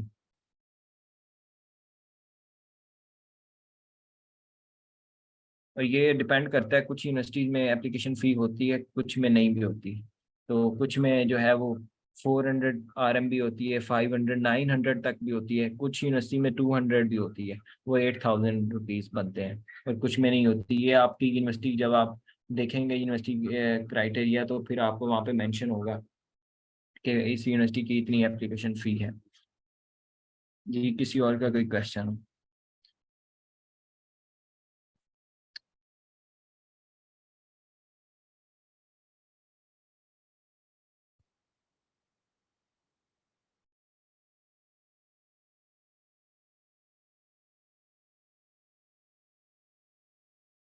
हाँ जी, तो फ्रेश ग्रेजुएट मैंने पहले बोला कि अगर तो आप PBG से हैं तो PBG में या एग्रीकल्चर भी है तो 7th सेमेस्टर में एग्रीकल्चर का एक जो है साइंटिफिक राइटिंग का एक कोर्स पढ़ाया जाता है। तो उसमें वो बताया जाता है कि आपने जो है रिसर्च प्रपोजल कैसे डेवलप करना है, अपनी थिंकिंग कैसे क्रिएट करनी है, कि कोई भी न्यू आइडिया कैसे जनरेट करना है। तो ये जो है वो रिसर्च प्रपोजल बेसिकली यही होता है कि आपने एक न्यू आइडिया जो है वो डेवलप करना है, प्रपोजल लिखना है, और जब आप लिखना स्टार्ट करते हैं तो फिर आपको पता चलता है कि अगर आप जो ट्रेड पे किसी ट्रेड पे काम कर रहे हैं तो आपको उसकी मेथडोलॉजी, आप उसके रिलेटेड पेपर्स पढ़ते हैं, रिसर्च पेपर जो पहले पब्लिश हुए होते हैं कि उन्होंने इस ट्रेड पे काम किया था तो मेथडोलॉजी कौन सी यूज़ की थी। तो ये चीज़ें आपको जो है वो कोर्स में भी पढ़ाई जाती हैं। और ये जो है वो आप अगर इस तरह का हो तो आप साइंटिफिक राइटिंग के कुछ कोर्स भी होते हैं ऑनलाइन यूट्यूब पे, तो इस तरह की चीज़ें आपको खुद करनी चाहिए, क्योंकि पाकिस्तान में कोई इतना खास सिस्टम है नहीं कि रिसर्च आपको बैचलर्स में कराई जाए, आपको इतना सिखाया जाए। तो ये कुछ चीज़ें आपको खुद भी गेन करनी पड़ती हैं।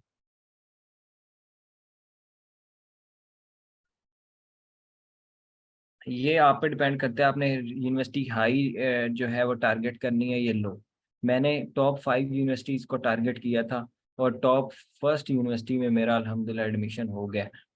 तो ये जो है वो कुछ आपकी किस्मत भी होती है, तो कुछ ये है कि आपकी मेहनत भी होती है कि आप यूनिवर्सिटी डिपेंड नहीं करती, आप अच्छी यूनिवर्सिटी को टारगेट करें। अगर वहाँ पे नहीं हो रहा फिर आप लो वाली साइड पे जाएं, वरना आप स्टार्ट अच्छी यूनिवर्सिटी से ही करना चाहिए आपको।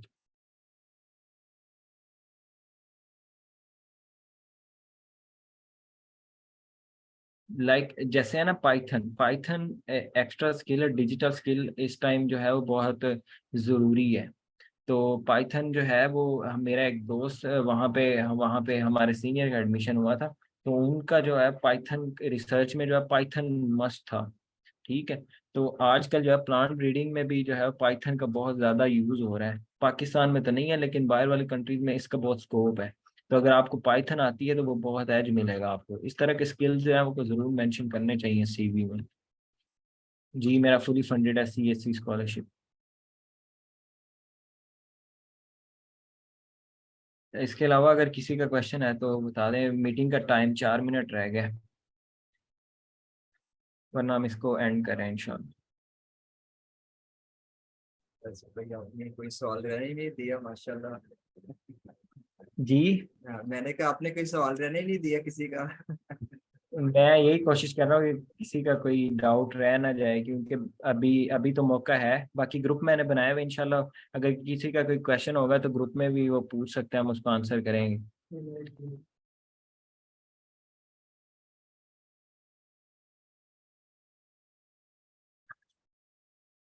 चलें, मेरे ख्याल में अच्छा सेशन था। और जो है मैं तो इस चीज़ का बहुत ज़्यादा वेट कर रहा था स्टार्ट से ही, कि मैंने ये पहले दिन से सोचा हुआ था कि जब इंशाल्लाह मेरी स्कॉलरशिप लगेगी तो मैं न्यू स्टूडेंट्स को गाइड ज़रूर करूँगा, और वही एम था। तो इंशाल्लाह आज जो है हमारा हो गया है।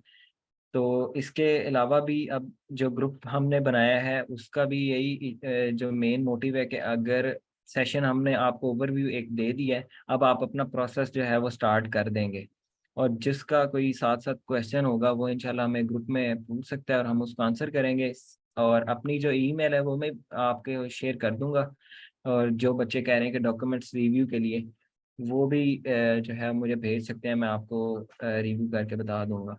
और इसके अलावा भी अगर किसी का क्वेश्चन होगा तो वो उसको आंसर कर देंगे। तो बहुत अच्छा लगा है, इंशाल्लाह फर्दर भी जो है कभी मौका मिला तो ज़रूर मैं अपना जो है पार्ट प्ले करूँगा आपके लिए। जी ठीक है बहुत हमजा भाई। जी जी बहुत बहुत शुक्रिया जाज़िब भाई, जज़ाकल्लाह खैरा। आपने जो है वो इतने डिटेल में स्टेप बाय स्टेप जो है वो हमारे स्पेशली बिगिनर्स को, जो हमारे जूनियर्स हैं उनको गाइड किया है कि कैसे जो है वो अभी इस टाइम उन्होंने क्या क्या चीज़ें करनी है, कि उन्होंने CV से लेके स्टडी प्लान कैसे ईमेल्स यही करनी भी है, चीज़ है ना, डॉक्यूमेंटेशन कुछ कैसे प्रिपेयर करनी है। जी जी ये होता है ना कि वो मोस्टली जो ऐसे सेमिनार्स होते हैं वो इतना डिटेल में नहीं बताते। तो जी मेरा जी भी यही मोटिव था कि मैं जो डिटेल में बताऊंगा ताकि जो है वो स्टूडेंट्स को आइडिया हो एक छोटी छोटी चीज़ का भी कि कैसे कैसे करनी है। राइट। हाँ जी बिल्कुल डिटेल में कि स्टेप बाय स्टेप जो है वो आपने क्या स्टेप करने हैं। बास का तो वो इस तरह ही वो स्टूडेंट्स कुछ वेबिनार ज्वाइन कर लेते, वो कहते थे कि जो है ना वो हमने स्टेप पर जो है वो इशू हो रहा है कि कोई मिस हो रहा है। तो बिल्कुल बहुत बहुत शुक्रिया जज़ाकल्लाह खैरा इस सेशन के लिए। तो इंशाल्लाह जो है ना उम्मीद करेंगे कि मजीद सेशन ऐसे जो है ना आपके साथ करेंगे। इंशाल्लाह जी। तो अल्लाह हाफिज, टेक केयर। ठीक है, ओके जी, अल्लाह हाफिज।